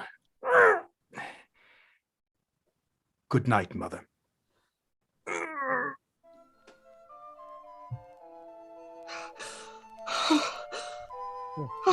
There's matter in these sighs, these profound heaves. You must translate us that we understand them. Where is your son? Bestow this place on us a little while. Oh, my good Lord, what I have seen tonight. What, Gertrude? How does Hamlet? Mad as the sea and wind when both contend which is the mightier. In his lawless fit, behind the arras, hearing something stir, whips out his rapier, cries, a rat, and in this brainish apprehension kills the unseen good old man. Oh, heavy deed. It had been so with us had we been there. His liberty full of threats to all, to you, yourself, to us, to everyone. Alas, how shall this bloody deed be answered? Where is he gone? to draw apart the body he hath killed, or who his very madness, like some ore among a mineral of metals base, shows itself pure, he weeps for what is done. Oh, Gertrude, come away. The sun no sooner shall the mountains touch, but we will ship him hence. In this vile deed we must, with all our majesty and skill, both countenance and excuse. Ho, Guildenstern! Friends, both, go join you with some further aid. Hamlet in madness hath Polonius slain, and from his mother's closet hath he dragged him. Go, seek him out, speak fair, and bring the body into the chapel. I pray you, hasten this! Come, Gertrude. We'll call up our wisest friends, and let them know both what we mean to do and what's untimely done. Oh, come away. My soul is full of discord and dismay.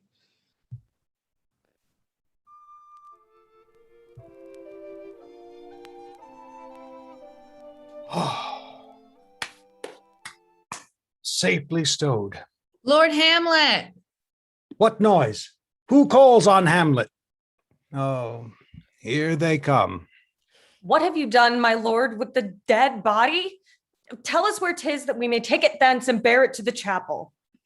Do not believe it, Believe what? that I can keep your counsel and not mine own.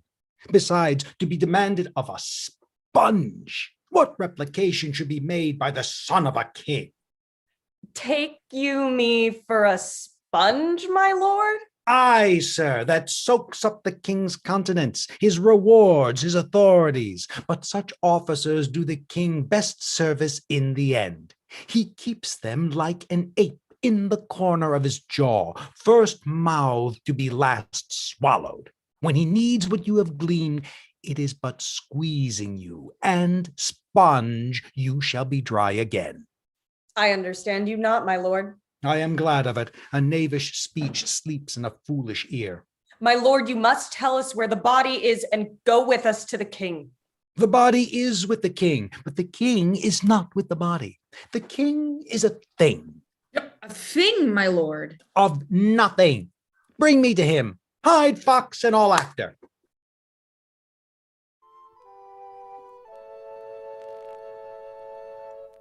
I have sent to seek him and to find the body. How dangerous is it that this man goes loose? Yet must we not put the strong law on him? He's loved of the distracted multitude who like not in their judgment but their eyes. And where 'tis so, the offender's scourge is weighed, but never the offense. To bear all smooth and even, the sudden sending him away must seem deliberate pause. Diseases desperate grown by desperate appliance are relieved, or not at all. How now? What hath befallen? Where the dead body is bestowed, my lord, we cannot get from him. But where is he? Without, my lord, guarded to know your pleasure. Bring him before us. Ho, Guildenstern, bring in my lord. Now, Hamlet, where's Polonius? At supper. At supper? Where? Not where he eats, but where he is eaten. A certain convocation of politic worms are eaten at him. Your worm is your only emperor for diet. We fat all creatures else to fat us, and we fat ourselves for maggots. Your fat king and your lean beggar is but variable service, 2 dishes but to 1 table. That's the end. A man may fish with the worm that hath eat of a king, and eat of the fish that hath fed of that worm. What dost you mean by this? Nothing but to show you how a king may go a progress through the guts of a beggar. Where is Polonius? In heaven. Send hither to see. If your messenger find him not there, seek him in the other place yourself. But indeed, if you find him not within this month, you shall nose him as you go up the stairs into the lobby. Go seek him there.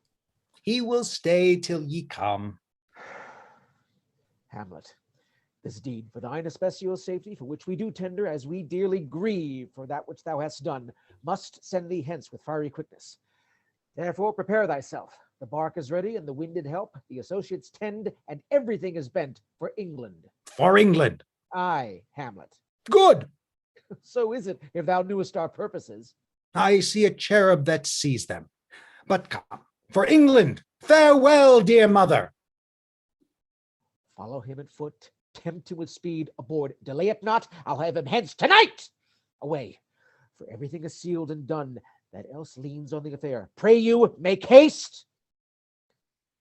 In England, if my love thou hold'st at aught, as my great power thereof may give thee sense, since yet thy cicatrice looks red and raw after the Danish sword, and thy free all pays homage to us, thou mayst not coldly set our sovereign process, which enforce it full by letters congruing to that effect, the imprisoned death of Hamlet. Do it, England, for like the hectic in my blood he rages, and thou must cure me. Till I know 'tis done, however mayhaps my joys were ne'er begun.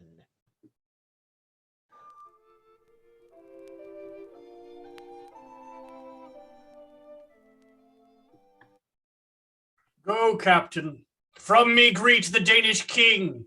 Tell him that by his license Fortinbras craves the conveyance of a promised march over his kingdom.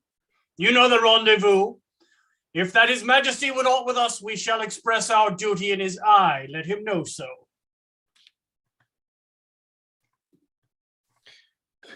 Good sir, whose powers are these? They are of Norway, sir. How purposed, sir, I pray you? Against some part of Poland. Who commands them, sir? The nephew to Old Norway, Fortinbras. Goes it against the main of Poland, sir, or for some frontier? Truly to speak, and with no addition, we go to gain a little patch of ground that hath in it no profit but the name. To pay 5 ducats, 5! I would not farm it, nor will it yield to Norway or the Pole a ranker rate, should it be sold in fee. Why, then the Polak never will defend it. Ah, yes, it is already garrisoned. 2,000 souls and 20,000 ducats will not debate the question of this straw. This is the impostune of much wealth and peace that inward breaks and shows no cause without why the man dies. I humbly thank you, sir. God be with you, sir. Will't please you go, my lord? I'll be with you straight. Go a little before. How all occasions do inform against me and spur my dull revenge. What is a man if his chief good and market of his time be but to sleep and feed? A beast no more. I do not know why, yet I live to say, this thing's to do, sith I have cause and will and strength and means to do it. Examples gross as earth exhort me. Witness this army of such mass and charge, led by a delicate and tender prince, whose spirit with divine ambition puffed mixed mouths at the invisible event, exposing what is mortal and unsure to all that fortune, death, and danger that dare, even for an eggshell. Rightly to be great is not to stir without great argument, but greatly to find quarrel in a straw when honor's at the stake. How stand I then, that have a father killed, a mother stained, excitements of my reason and my blood, and let all sleep, while to my shame I see the imminent death of 20,000 men, that for a fantasy and trick of fame go to their graves like beds, fight for a plot wherein the numbers cannot try the cause, which is not tomb enough and continent to hide the slain. Oh, from this time forth, my thoughts be bloody or nothing worth.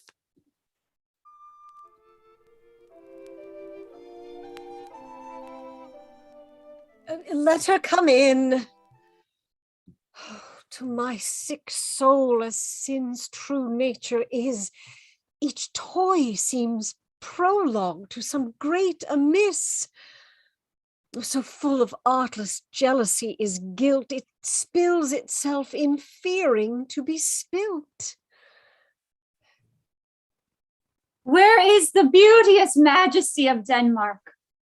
How now, Ophelia? How should I your true love know from another one? By his cockle hat and staff and his sandal shorn.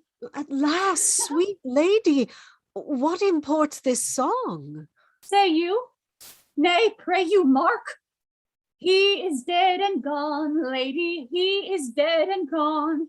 At his head a grass-green turf, at his heels a stone. Nay, but Ophelia... Pray you, mark. Whitish shroud as the mountain snow. Alas, look here, my lord. Larded with sweet flowers, which we wept to the grave did go, with true love showers. How do you, pretty lady? Oh, well, God help you. They say the owl was a baker's daughter. Lord, we know what we are, but we know not what we may be. God be at your table. Conceit upon her father. Pray you. Let's have no words of this. When they ask you what it means, say you this. Tomorrow is St. Valentine's Day, all in the morning betime, and I am made at your window to be your Valentine. And up he rose and donned his clothes and up the chamber door, let in the maid, then out a maid, never departed more. How long hath she been thus? I hope all will be well. We must be patient, but cannot choose but wait. Think, they should lay him in the cold ground. My brother shall know of it. And so I thank you for your good counsel. Come, my coach. Good night, ladies. Good night, sweet ladies. Good night. Good night. Follow her close. Give her good watch, I pray you. Oh, this is the poison of deep grief. It springs all from her father's death. Oh, Gertrude, Gertrude, when sorrows come, they come not single spies, but in battalions. First her father slain, next your son gone, and he most violent author of his own just remove. The people muddied, thick and unwholesome in their thoughts and whispers for good Polonius' death. And we have done but greenly and hugger-mugger to inter him. Poor Ophelia, divided from herself and her fair judgment, without the which we are pictures or mere beast. Last, and as much containing as all these, her brother is in secret come from France, feeds on his wonder, keeps himself in clouds, and wants not buzzers to infect his ear with pestilent speeches of his father's death, wherein necessity of matter beggared with nothing stick our person to arraign in ear and ear. Oh, my dear Gertrude, this, like to a murdering peace in many places, gives me superfluous death. Alack, what noise is this? Where are my Switzers? Let them guard the door. What is the matter? Save yourself, my lord. The ocean, o'erpeening of his list, eats not the flats with more impetuous haste than young Laertes in a riotous head o'erbears your officers. The rabble call him lord. They cry, choose we, Laertes shall be king, Laertes shall be king, Laertes king. Oh, how cheerfully on the false trail they cry. Oh, this is counter, you false Danish dogs. The doors are broke. Where is the king? Sirs, stand you all without. I pray you, give me leave. I thank you. Keep the door. O thou vile king, give me my father! Calmly, good Laertes. What is the cause, Laertes, that thy rebellion looks so giant-like? Let him go, Gertrude, do not fear our person. Tell me, Laertes, why thou art thus incensed. Let him go, Gertrude. Speak, man. Where is my father? Dead. But not by him. Let him demand his fill. How came he dead? I'll not be juggled with. To hell allegiance, vows to the blackest devil, conscience and grace to the profoundest pit. I dare damnation. And to this point I stand, that both the worlds I give to negligence, let come what comes, only I'll be revenged most thoroughly for my father. Who shall stay you? I will not all the world, and for my means I'll husband them so well they shall go far with little. Good Laertes, if you desire to know the certainty of your dear father's death, is it written your revenge to swoopstick you will draw both friend and foe, winner and loser? None but his enemies. Will you know them then? To his good friends thus wide I'll ope my arms, and like the kind life-rendering pelican repast them with my blood. Why, now you speak like a good child and a true gentleman. That I am guiltless of your father's death, and am most sensible in grief for it, it shall as level to your judgment pierce as day does to your eye. Oh no. What noise is that? Oh, heat. Dry up my brains. Tears 7 times salt. Burn out the sense and virtue of mine eye. By heaven, thy madness shall be paid by weight, till our scale turn the beam. Rose of May, dear maid, kind sister, sweet Ophelia. Oh, heavens. Is it possible a young maid's wit should be as moral as an old man's life? Nature is fine in love, and where 'tis fine, it sends some precious instance of itself after the thing it loves. For him bare-faced on the bier, hey nonny, and in his grave reigned many a tear. Fare you well, my dove. Is that thy wits, and didst persuade revenge, she could not move thus. You must sing a down, and you call him a downer. Oh, how the wheel becomes it. It is the false steward that stole his master's daughter. Something's more than matter. There's rosemary, that's for remembrance. Pray, love, remember. And there is pansies, that's for thoughts. Document in madness, thoughts and remembrance fitted. There's fennel for you, and columbines. There's rue for you. There's some for me. We may call it herb brace o' Sundays. Oh, you must wear your rue with a difference. There's a daisy. I would give you some violets, but they withered all when my father died. They say he made a good end. For bonny sweet Robin is all my joy. What an affliction, passion, hell itself she turns to favor and to prettiness. And will he not come again? Will he not come again? No, he is dead. Go to thy deathbed. He never will come again. His beard was as white as snow. How flaxen was his poll. He is gone, and to be cast away moan. God have mercy on his soul, and all of Christian souls. I pray God be with you. Do you see this? Oh God. Laertes, I must come in with your grief, or you deny me right. Go but apart, make choice of whom your wisest friends you will. Be you content to lend your patience to us, and we shall jointly labor with your soul to give it due content. Let this be so. This means of death, his obscure funeral.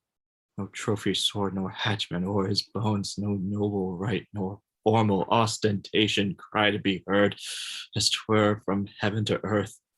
And I must call it in question. So you shall. And where the offense is, let the great axe fall.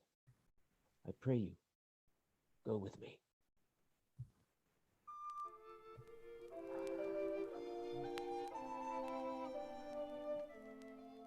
Now must your conscience my acquaintance seal, and you must put me in your heart for friend, sith you have heard, and with a knowing ear, that he, which hath your noble father slain, pursued my life. Well, Pierce, but tell me why you proceeded not against these feats so crimeful and so capital in nature, as by your safety, wisdom, all things else, you mainly were stirred up. Oh, for two special reasons, which may to you perhaps seem much unsinewed, but to me they are very strong. The queen, his mother, lives almost by his looks, and for myself, my virtue or my plague, be it either which, she's so conjunctive to my life and soul that, as the star moves not but in his sphere, I could not but buy her. The other motive, why to a public count I may not go, is the great love the general gender bear him. So have I a father lost, and a sister driven into desperate terms, whose worth, if praises may go back again, stood challenger on mount of all the age for her perfections. My revenge will come. Break not your sleep for that. You must not think that we are made of stuff so flat and dull that we can let our beard be shook with danger and think it pastime. You shall hear more. I loved your father, and we love ourselves. And that, I hope, will teach you to imagine. How now? What news? Letters, my lord, from Hamlet, this to your majesty, and this to the queen. From Hamlet? Who brought them? Sailors, my lord, they say. I saw them not. Laertes, you shall hear them. Leave us. High and mighty, you shall know I am set naked on your kingdom. Tomorrow shall I beg leave to see your kingly eyes, when I shall, first asking your pardon thereunto, recount the occasion of my sudden and more strange return. Hamlet. What should this mean? Are all the rest come back? Or is it some abuse and no such thing? Know you the hand? 'Tis Hamlet's character, naked. And in a postscript here, he says, alone. Can you advise me? I'm lost in it, my lord. But let him come. It warms the very sickness in my heart that I shall live and tell him to his teeth, thus didst thou. If it be so, Laertes, as how should it be so? How otherwise? Will you be ruled by me? Aye, my lord. So you will not rule me to a peace. To thine own peace. If he be now returned, I will work him to an exploit now ripe in my device, under the which he shall not choose but fall, and for his death no wind of blame shall breathe, but even his mother shall uncharge the practice and call it accident. My lord, I will be ruled. Or rather, if you could devise it so that I might be the organ. Laertes, was your father dear to you? Or are you like the painting of a sorrow, a face without a heart?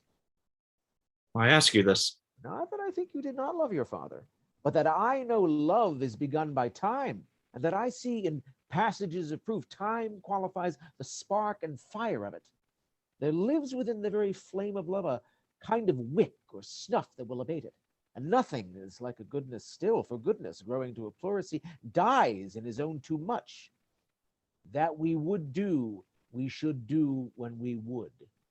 For this would changes, and hath abatements and delays as many as there are tongues, are hands, are accidents, and then this should is like a spendthrift's sigh that hurts by easing. But to the quick of the ulcer, Hamlet comes back. What would you undertake to show yourself your father's son indeed more than in words? To cut his throat at the church. No place indeed should murder sanctuarize. Revenge should have no bounds. But good Laertes, will you do this? Keep close within your chamber. Hamlet returned shall know you are come home. Will put on those shall praise your excellence and set a double varnish on the fame the Frenchman gave you. Bring you in fine together and wager on your heads. He, being remiss, most generous and free from all contriving, will not peruse the foils, so that with ease or with a little shuffling you may choose a sword unbaited, and in a passive practice requite him for your father. I will do it. For that purpose, I'll anoint my sword.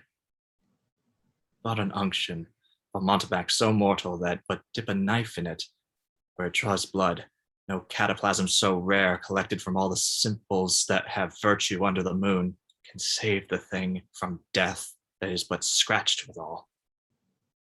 I'll touch my point with this contagion that, if I go on slightly, it may be death. Let's further think on this. Weigh what convenience both of time and means may fit us to our shape. And now, sweet queen. One woe doth tread upon another's heels, so fast they follow. Your sister's drowned, Laertes. Drowned? Where? There is a willow, grows aslant a brook, that shows its hoar leaves in the glassy stream. There with fantastic garlands did she come, of crowflowers, nettles, daisies, and long purples. There, on the pendant boughs, her coronet weeds clambering to hang, an envious sliver broke. when down her weedy trophies and herself fell in the weeping brook. Her clothes spread wide, and for a time they bore her up, which time she chanted snatches of old tunes, as one incapable of her own distress, or like a creature native and endued unto that element. But long it could not be till that her garments, heavy with their drink, pulled the poor wretch from her melodious lay to muddy death. Too much of water hast thou, poor Ophelia. Therefore, I forbid my tears. Yet, it is our trick. Nature or custom holds. Let shame say what it will when these are gone. The women will be out. Adieu, my lord. A speech of fire that fain would blaze, but that this folly doubts it. Let's follow Gertrude. How much I had to do to calm his rage. Now, fear I this will give it start again. Therefore, let's follow.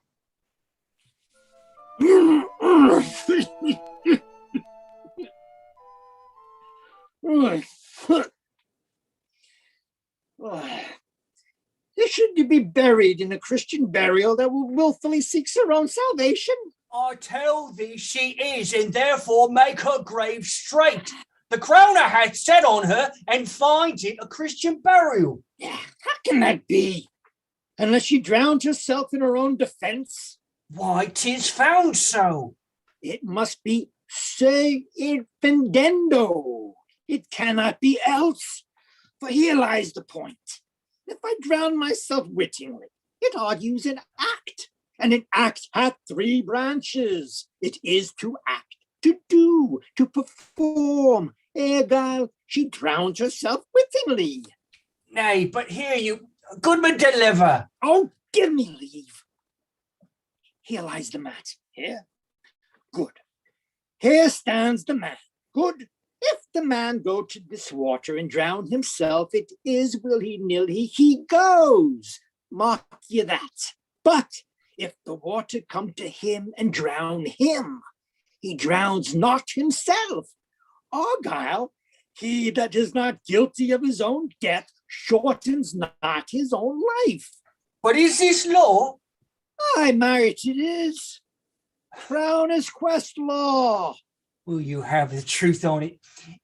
If this had not been a gentlewoman, she would have been buried out of Christian burial. Ah, why? Now thou sayest. And the more pity that great folk should have countenance in this world to drown or hang themselves more than they're even Christian. Come, my spade. There's no ancient gentlemen but gardeners, ditchers, and grave makers. They hold up Adam's profession. Was he a gentleman? He was the first that ever bore arms. Why, he had none. What? At the heathen? How dost thou understand the scripture? The scripture says Adam digged. Could he dig without arms? I'll put you another question to thee. If thou answerest me not to the purpose, confess thyself. Go to. What is he that builds stronger than either the mason, the shipwright, or the carpenter? The gallows maker. For that frame outlives 1,000 tenants. I like thy wit well. In good faith, the gallows does well, but how does it well? It does well to those that do in. Now thou dost ill to say the gallows is built stronger than the church. Oh God, the gallows may do well to thee. To it again, come. Who builds stronger than a mason, a shipwright, or a carpenter? Cudgel thy brains no more about it, for your dull ass will not mend his pace with beating. And when you are asked this question next, say, a grave maker. The houses that he makes last till doomsday. Go get thee to yawn. Fetch me a stoup of liquor. In youth, when I did love, methought it was very sweet to contract all the time for my behove. Oh, methought there was nothing meet. Has this fellow no feeling of his business that he sings at grave making?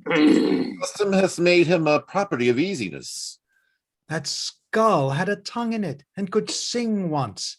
How the knave jowls it to the ground as if it were Cain's jawbone that did the first murder. It might be the pate of a politician which this ass now o'erreaches, one that could circumvent God, might it not? It might, my lord.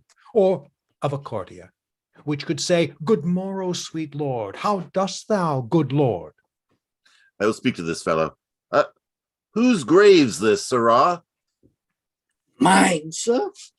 I think it be thine indeed, for thou liest in it.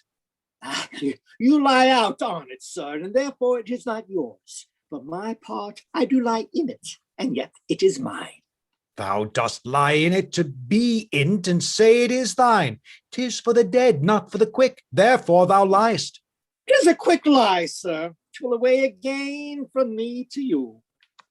What man dost thou dig it for? For no man, sir. What woman then? For none neither. Who's to be buried in it? One that was a woman, sir, but rest her soul, she's dead.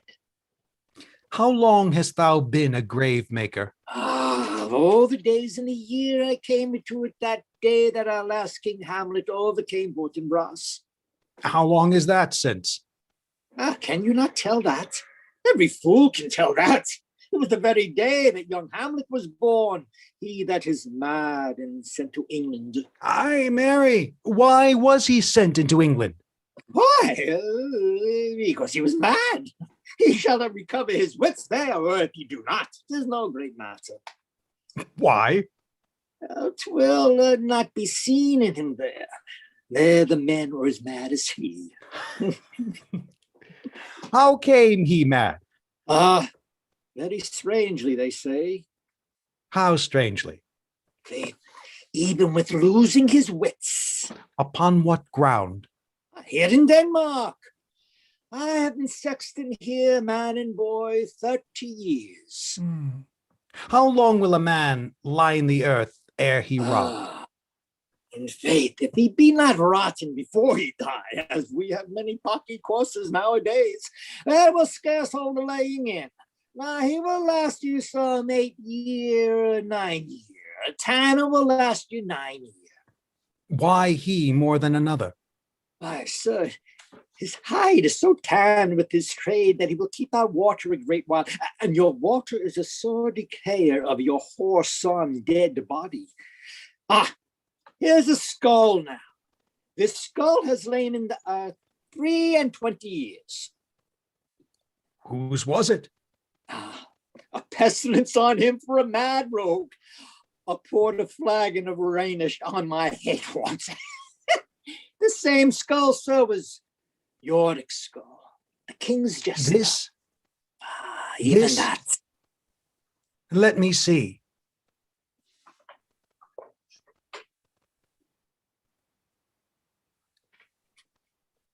Alas, poor Yorick. I knew him, Horatio, a fellow of infinite jest, of most excellent fancy. He hath borne me on his back 1,000 times, and now how abhorred in my imagination it is, my gorge rims at it. Here hung those lips that I have kissed, I know not how oft. Where be your jibes now, your gambols, your songs, your flashes of merriment, that were wont to set the table on a roar? Not one now to mock your own grinning, Quite chapfallen. Now get you to my lady's chamber and tell her, let her paint an inch thick, to this favor she must come. Make her laugh at that. the queen, the courtiers. Who is this they follow, and with such maimed rites? This doth betoken the corpse they follow did with desperate hand fordo its own life. 'Twas of some estate. Couch we a while and mark. Ceremony else. That is Laertes, a very noble youth. Mark. What ceremony else? Her obsequies have been so far enlarged as we have warranties. Her death was doubtful, and but that great command o'ersways our order, she should in ground unsanctified have lodged till the last trumpet. For charitable prayers, shards, flints, and pebbles should be thrown on her. Yet here she is allowed her virgin krantz, her maid instruments, and the bringing home of bell and burial. Must there no more be done? No more be done. We should profane the service of the dead. To sing a requiem and such rest to her as to peace parted souls? Lay her in the earth, and from her fair and unpolluted flesh may violets spring. I tell thee, sureless priest, ministering angel shall my sister be when thou liest howling. What? The fair Ophelia? Sweets to the sweet. Farewell. I hoped thou shouldst have been my Hamlet's wife. I thought thy bride bed to have decked, sweet maid, and not have strewed thy grave. Oh, treble woe, full 10 times treble on that cursed head, whose wicked deed thy most ingenious sense deprived thee of. Hold off the earth a while till I have caught her once more in mine arms.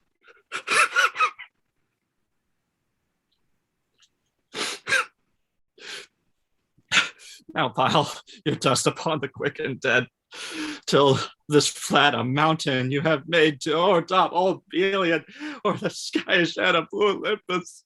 What is he whose grief bears such an emphasis, whose phrase of sorrow conjures the wandering stars and makes them stand like wonder-wounded hearers? This is I, Hamlet the Dane. Take thy soul! Breathe not well. I prithee take thy fingers from my throat. For though I am not splendid and rash, yet have I something in me dangerous, which let thy wiseness fear. Hold off thy hands. Pluck them asunder. Hamlet, Hamlet! Good my lord, be quiet. I loved Ophelia. 40,000 brothers could not with all their quantity of love make up my sum. What wilt thou do for her? Oh, he is mad, Laertes. For love of God, forbear him. Swans, show me what thou do.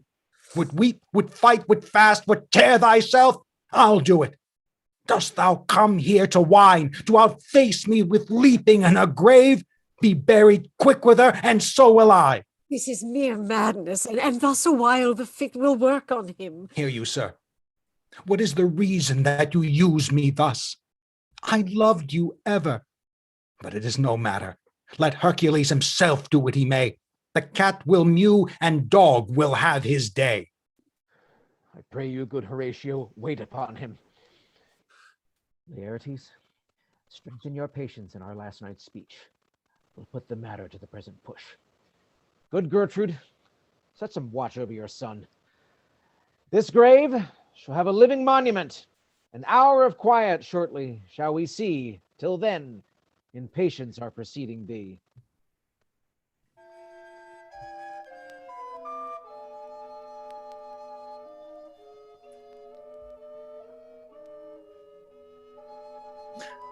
So much for this, sir. Now shall you see the other. You do remember all the circumstance? Remember it, my lord. Sir, in my heart there was a kind of fighting that would not let me sleep. Methought I lay worse than the mutinies and the bilboes. Up from my cabin, my sea gown scarfed about me. In the dark groped I to find them out. Had my desire, fingered their packet, and in fine withdrew to mine own room again, making so bold my fears, forgetting manners, to unseal their grand commission. Where I found Horatio, oh, royal knavery, and exact command, larded with many several sorts of reasons, importing Denmark's health and England's too, with such bugs and goblins in my life that on the supervise no leisure bated, no, not to stay the grinding of the axe, my head should be struck off. It's possible. Here's the commission. Read it at more leisure. Being thus benetted round with villainies, ere I could make a prologue to my brains, they had begun the play. I sat me down, devised a new commission, wrote it fair. I once did hold it, as our statists do, a baseness to write fair, and labored much how to forget that learning. But, sir, now it did me yeoman's service. Wilt thou know the effect of what I wrote? Aye, good my lord. An earnest conjugation from the king. As England was his faithful tributary, as love between them like the palm might flourish, as peace should stiff her wheaten garland wear, and stand a comma tween their amities, and many such like, as is of great charge, that on the view and knowing of these contents, without debatement further, more or less, he should the bearers put to sudden death, not shriving time allowed. How was this sealed? Why, even that was heaven ordinate. I had my father's signet in my purse, which was the model of that Danish seal. Folded the writ up in form of the other, subscribed it, gave it the impression, placed it safely, the changeling never known. So, Guildenstern and Rosencrantz go to. Why, man, they did make love to this employment. They are not near my conscience. Their defeat does by their own insinuation grow. 'Tis dangerous when the baser nature comes between the pass and fell incensed points of mighty opposites. What a king is this? Does it not think thee stand me now upon he that hath killed my king and whored my mother, popped in between the election and my hopes, thrown out his angle for my proper life, and with such cozenage, is not perfect conscience to quit him with this arm? And is it not to be damned to let this canker of our nature come in further evil? Peace. It will be short. Must be The no interim short. is mine, and a man's life no more than to say one. But I am very sorry, good Horatio, that to Laertes I forgot myself, for by the image of my cause I see the portraiture of his. I'll court his favors, but sure the bravery of his grief did put me into a towering passion. Peace. Who comes here?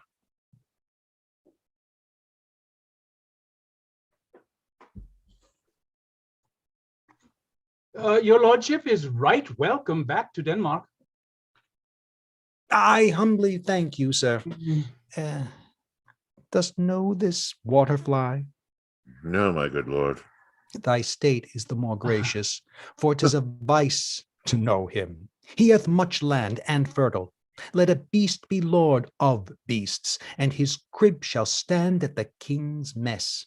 'Tis a chaff, but, as I say, spacious in the possession of dirt. Sweet lord, sweet lord, if your lordship were at leisure, I should impart a thing to you from his majesty. I will receive it, sir, with all diligence of spirit. Put your bonnet to its right use. 'Tis for the head. I thank you, your lordship. It is very hot. No, believe me, it is very cold. The wind is northerly. Oh, it is indifferent cold, my lord, indeed. But methinks it is very sultry and hot for my complexion. Oh, exceedingly, my lord. It is very sultry, as 'twere, I cannot tell how. But my lord, my majesty bade me signify to you that he has laid a great wager on your head. Now, sir, this is the matter. I beseech you, remember. Nay, good my lord, for mine ease, in good faith. Sir, here is newly come to court Laertes, Believe me, an absolute gentleman, full of most excellent differences, of very great soft society, great showing. Indeed, to speak feelingly of him, he is the card and calendar of gentry. For you shall find him the continent of what part a gentleman would see.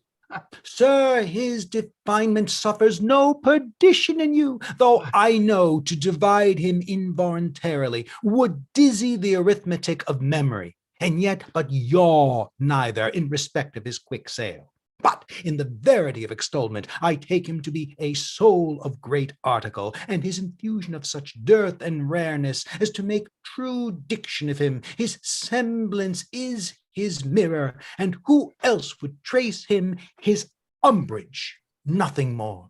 Your lordship speaks most infallibly of him. The concernancy, sir, why do we wrap the gentleman in our more rawer breath? Sir? It's not possible to understand in another tongue. You will do it, sir, really. What imports the nomination of this gentleman? Of Laertes?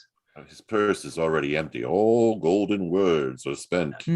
Of him, sir. I know you are not ignorant. You. I would you did, sir. Yet in faith, if you did, it would not much approve me. Well, sir? You are not ignorant of what excellence Laertes is. I dare not confess that, lest I should compare with him in excellence. But to know a man well were to know himself. I mean, sir, for his weapon. But in the imputation laid on him by them, in his meed, he's unfellowed. What's his weapon? Rapier and dagger. That's two of his weapons, but, well. The king, sir, has wagered with him 6 Barbary horses, against the which he has imponed, as I take it, 6 French rapiers and poniards, with their assigns as girdles, hangers, and so. 3 of the carriages, in faith, are very dear to fancy, very responsive to the hilts, most delicate carriages, and of very liberal conceit. Why is this imponed, as you call it? The king, sir, hath laid that in a dozen passes between yourself and him, he shall not exceed you 3 hits. He hath laid on 12 for 9, and it would come to immediate trial if your lordship would vouchsafe the answer. How if I answer no? No, I mean, my lord, the opposition of your person in trial. Sir, I will walk here in the hall. If it please his majesty, 'tis the breathing time of day with me. Let the foils be brought, the gentleman willing, and the king hold his purpose, I will win for him, and I can. If not, I will gain nothing but my shame and the odd hits. Shall I redeliver you e'en so? To this effect, sir, after what flourish your nature will. I commend my duty to your lordship. Yours.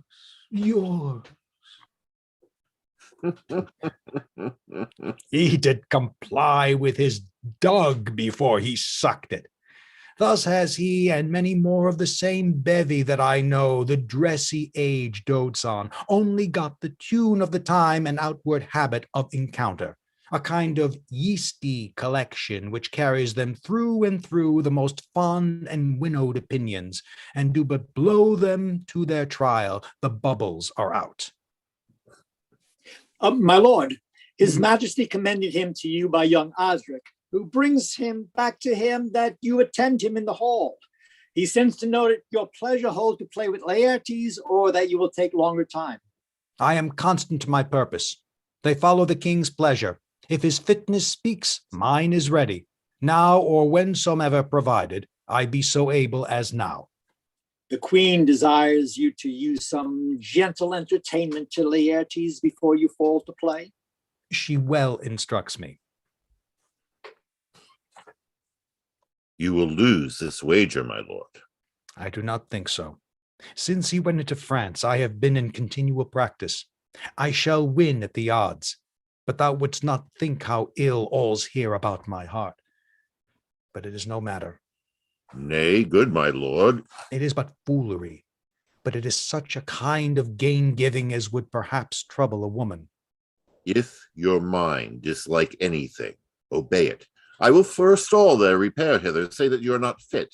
Not a whit. We defy augury. There's a special providence in the fall of a sparrow.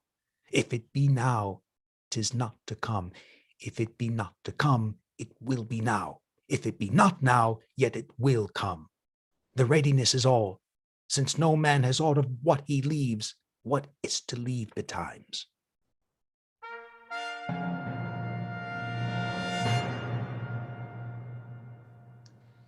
Come, Hamlet, come and take this hand from me. Give me your pardon, sir. I've done you wrong, but pardon it as you are a gentleman. This presence knows, and you must needs have heard, how I am punished with sore distraction. What I have done that might your nature, honor, and exception roughly awake, I here proclaim was madness. Was Hamlet wronged, Laertes? Never, Hamlet. If Hamlet from himself be taken away, and when he's not himself does wrong Laertes, then Hamlet does it not. Hamlet denies it. But who does it then? His madness. If it be so, Hamlet is of the faction that is wronged. His madness is poor Hamlet's enemy. Sir, in this audience, let my disclaiming from a purposed evil free me so far in your most generous thoughts that I have shot mine arrow o'er your house and hurt my brother. I am satisfied in nature, whose motive in this case should stir me most to my revenge. But in my term of honor, I stand aloof and will know reconciliament, till by some elder masters of known honor I have a voice and president of peace to keep my name ungored. But till that time, I do receive your offered love, like love, and will not wrong it. I embrace it freely, and will this brother's wager frankly play. Give us the foils, come on. Come, one for me. I'll be your foil, Laertes. In mine ignorance your skill shall, like a star in the darkest night, stick fiery off indeed. You mock me, sir. No, by this hand. Give them the foils, Osric. Cousin Hamlet, you know the wager? Very well, my lord. Your grace hath laid the odds on the weaker side. I do not fear it. I have seen you both. But since he is bettered, we have therefore odds. This is too heavy. Let me see another. This likes me well. These foils have all a length. Aye, good lord.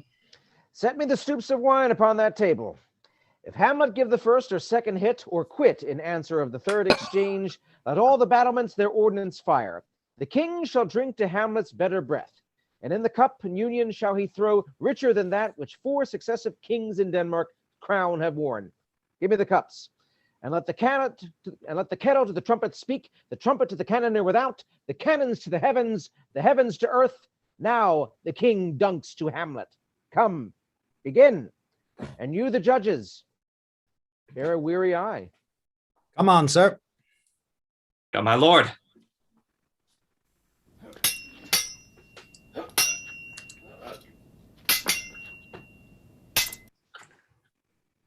One. No. Judgment. A hit, a very palpable hit. Well, again. Say, give me drink. Hamlet, this pearl is thine. Here's to thy health. Give him the cup. I'll play this bout first. Set it by a while. Come.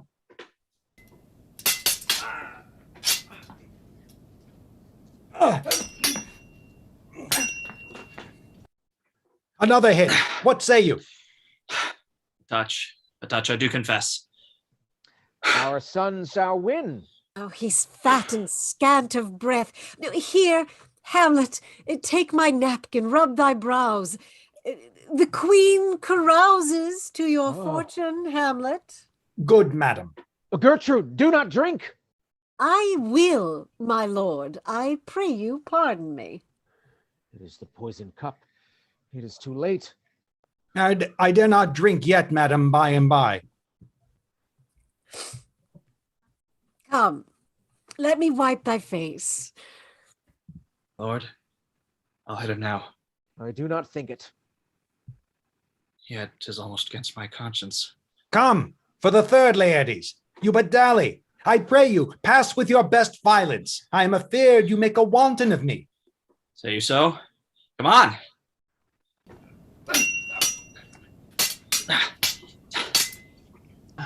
Nothing. Nothing, neither way. Have at you now! Part them, they are incensed. Nay, come again. Look to the queen there. Oh, They bleed on both sides. How is it, my lord? how is it, Laertes? As a woodcock to mine own springe Osric, I'm justly killed with mine own treachery. How does the queen? She swoons to see them bleed. Oh, no. The drink. The drink. Oh, my dear Hamlet. The drink. The drink. I am poisoned. Oh, villainy, ho! Let the door be locked. Treachery, seek it out. It is here, Hamlet. Hamlet, thou art slain. No medicine in the world can do thee good. In thee there is not half an hour of life. The treacherous instrument is in thy hand, unbaited and envenomed. Foul practice hath turned itself on me. Lo, here I lie, never to rise again. My mother is poisoned. I can no longer. The king's to blame. Point. Envenom too. Then venom to thy work. Yet defend me, friends, I am but hurt. Here, thou incestuous murderous damned Dane, drink off this poison. Is thy union here? Follow my mother. He is justly served. There's a poison tempered by himself.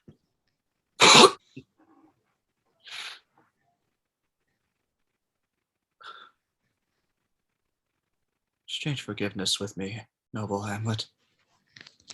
Mine and my father's death come not upon thee, nor thine on me. Heaven make thee free of it. I follow thee.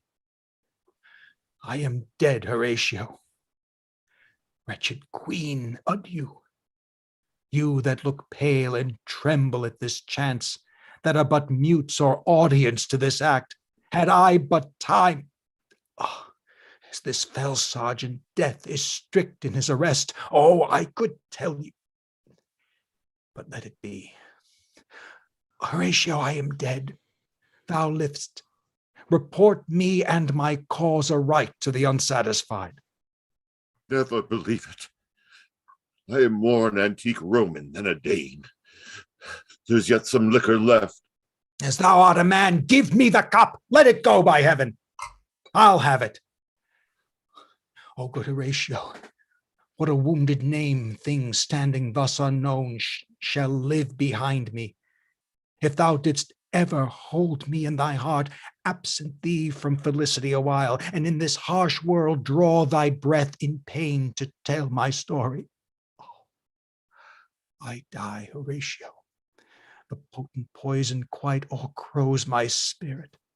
I cannot live to hear the news from England, but I do prophesy the election lights on Fortinbras.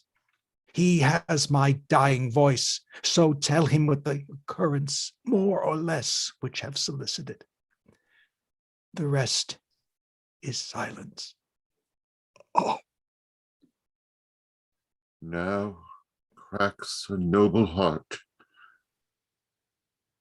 Good night, sweet prince, and flights of angels sing thee to thy rest.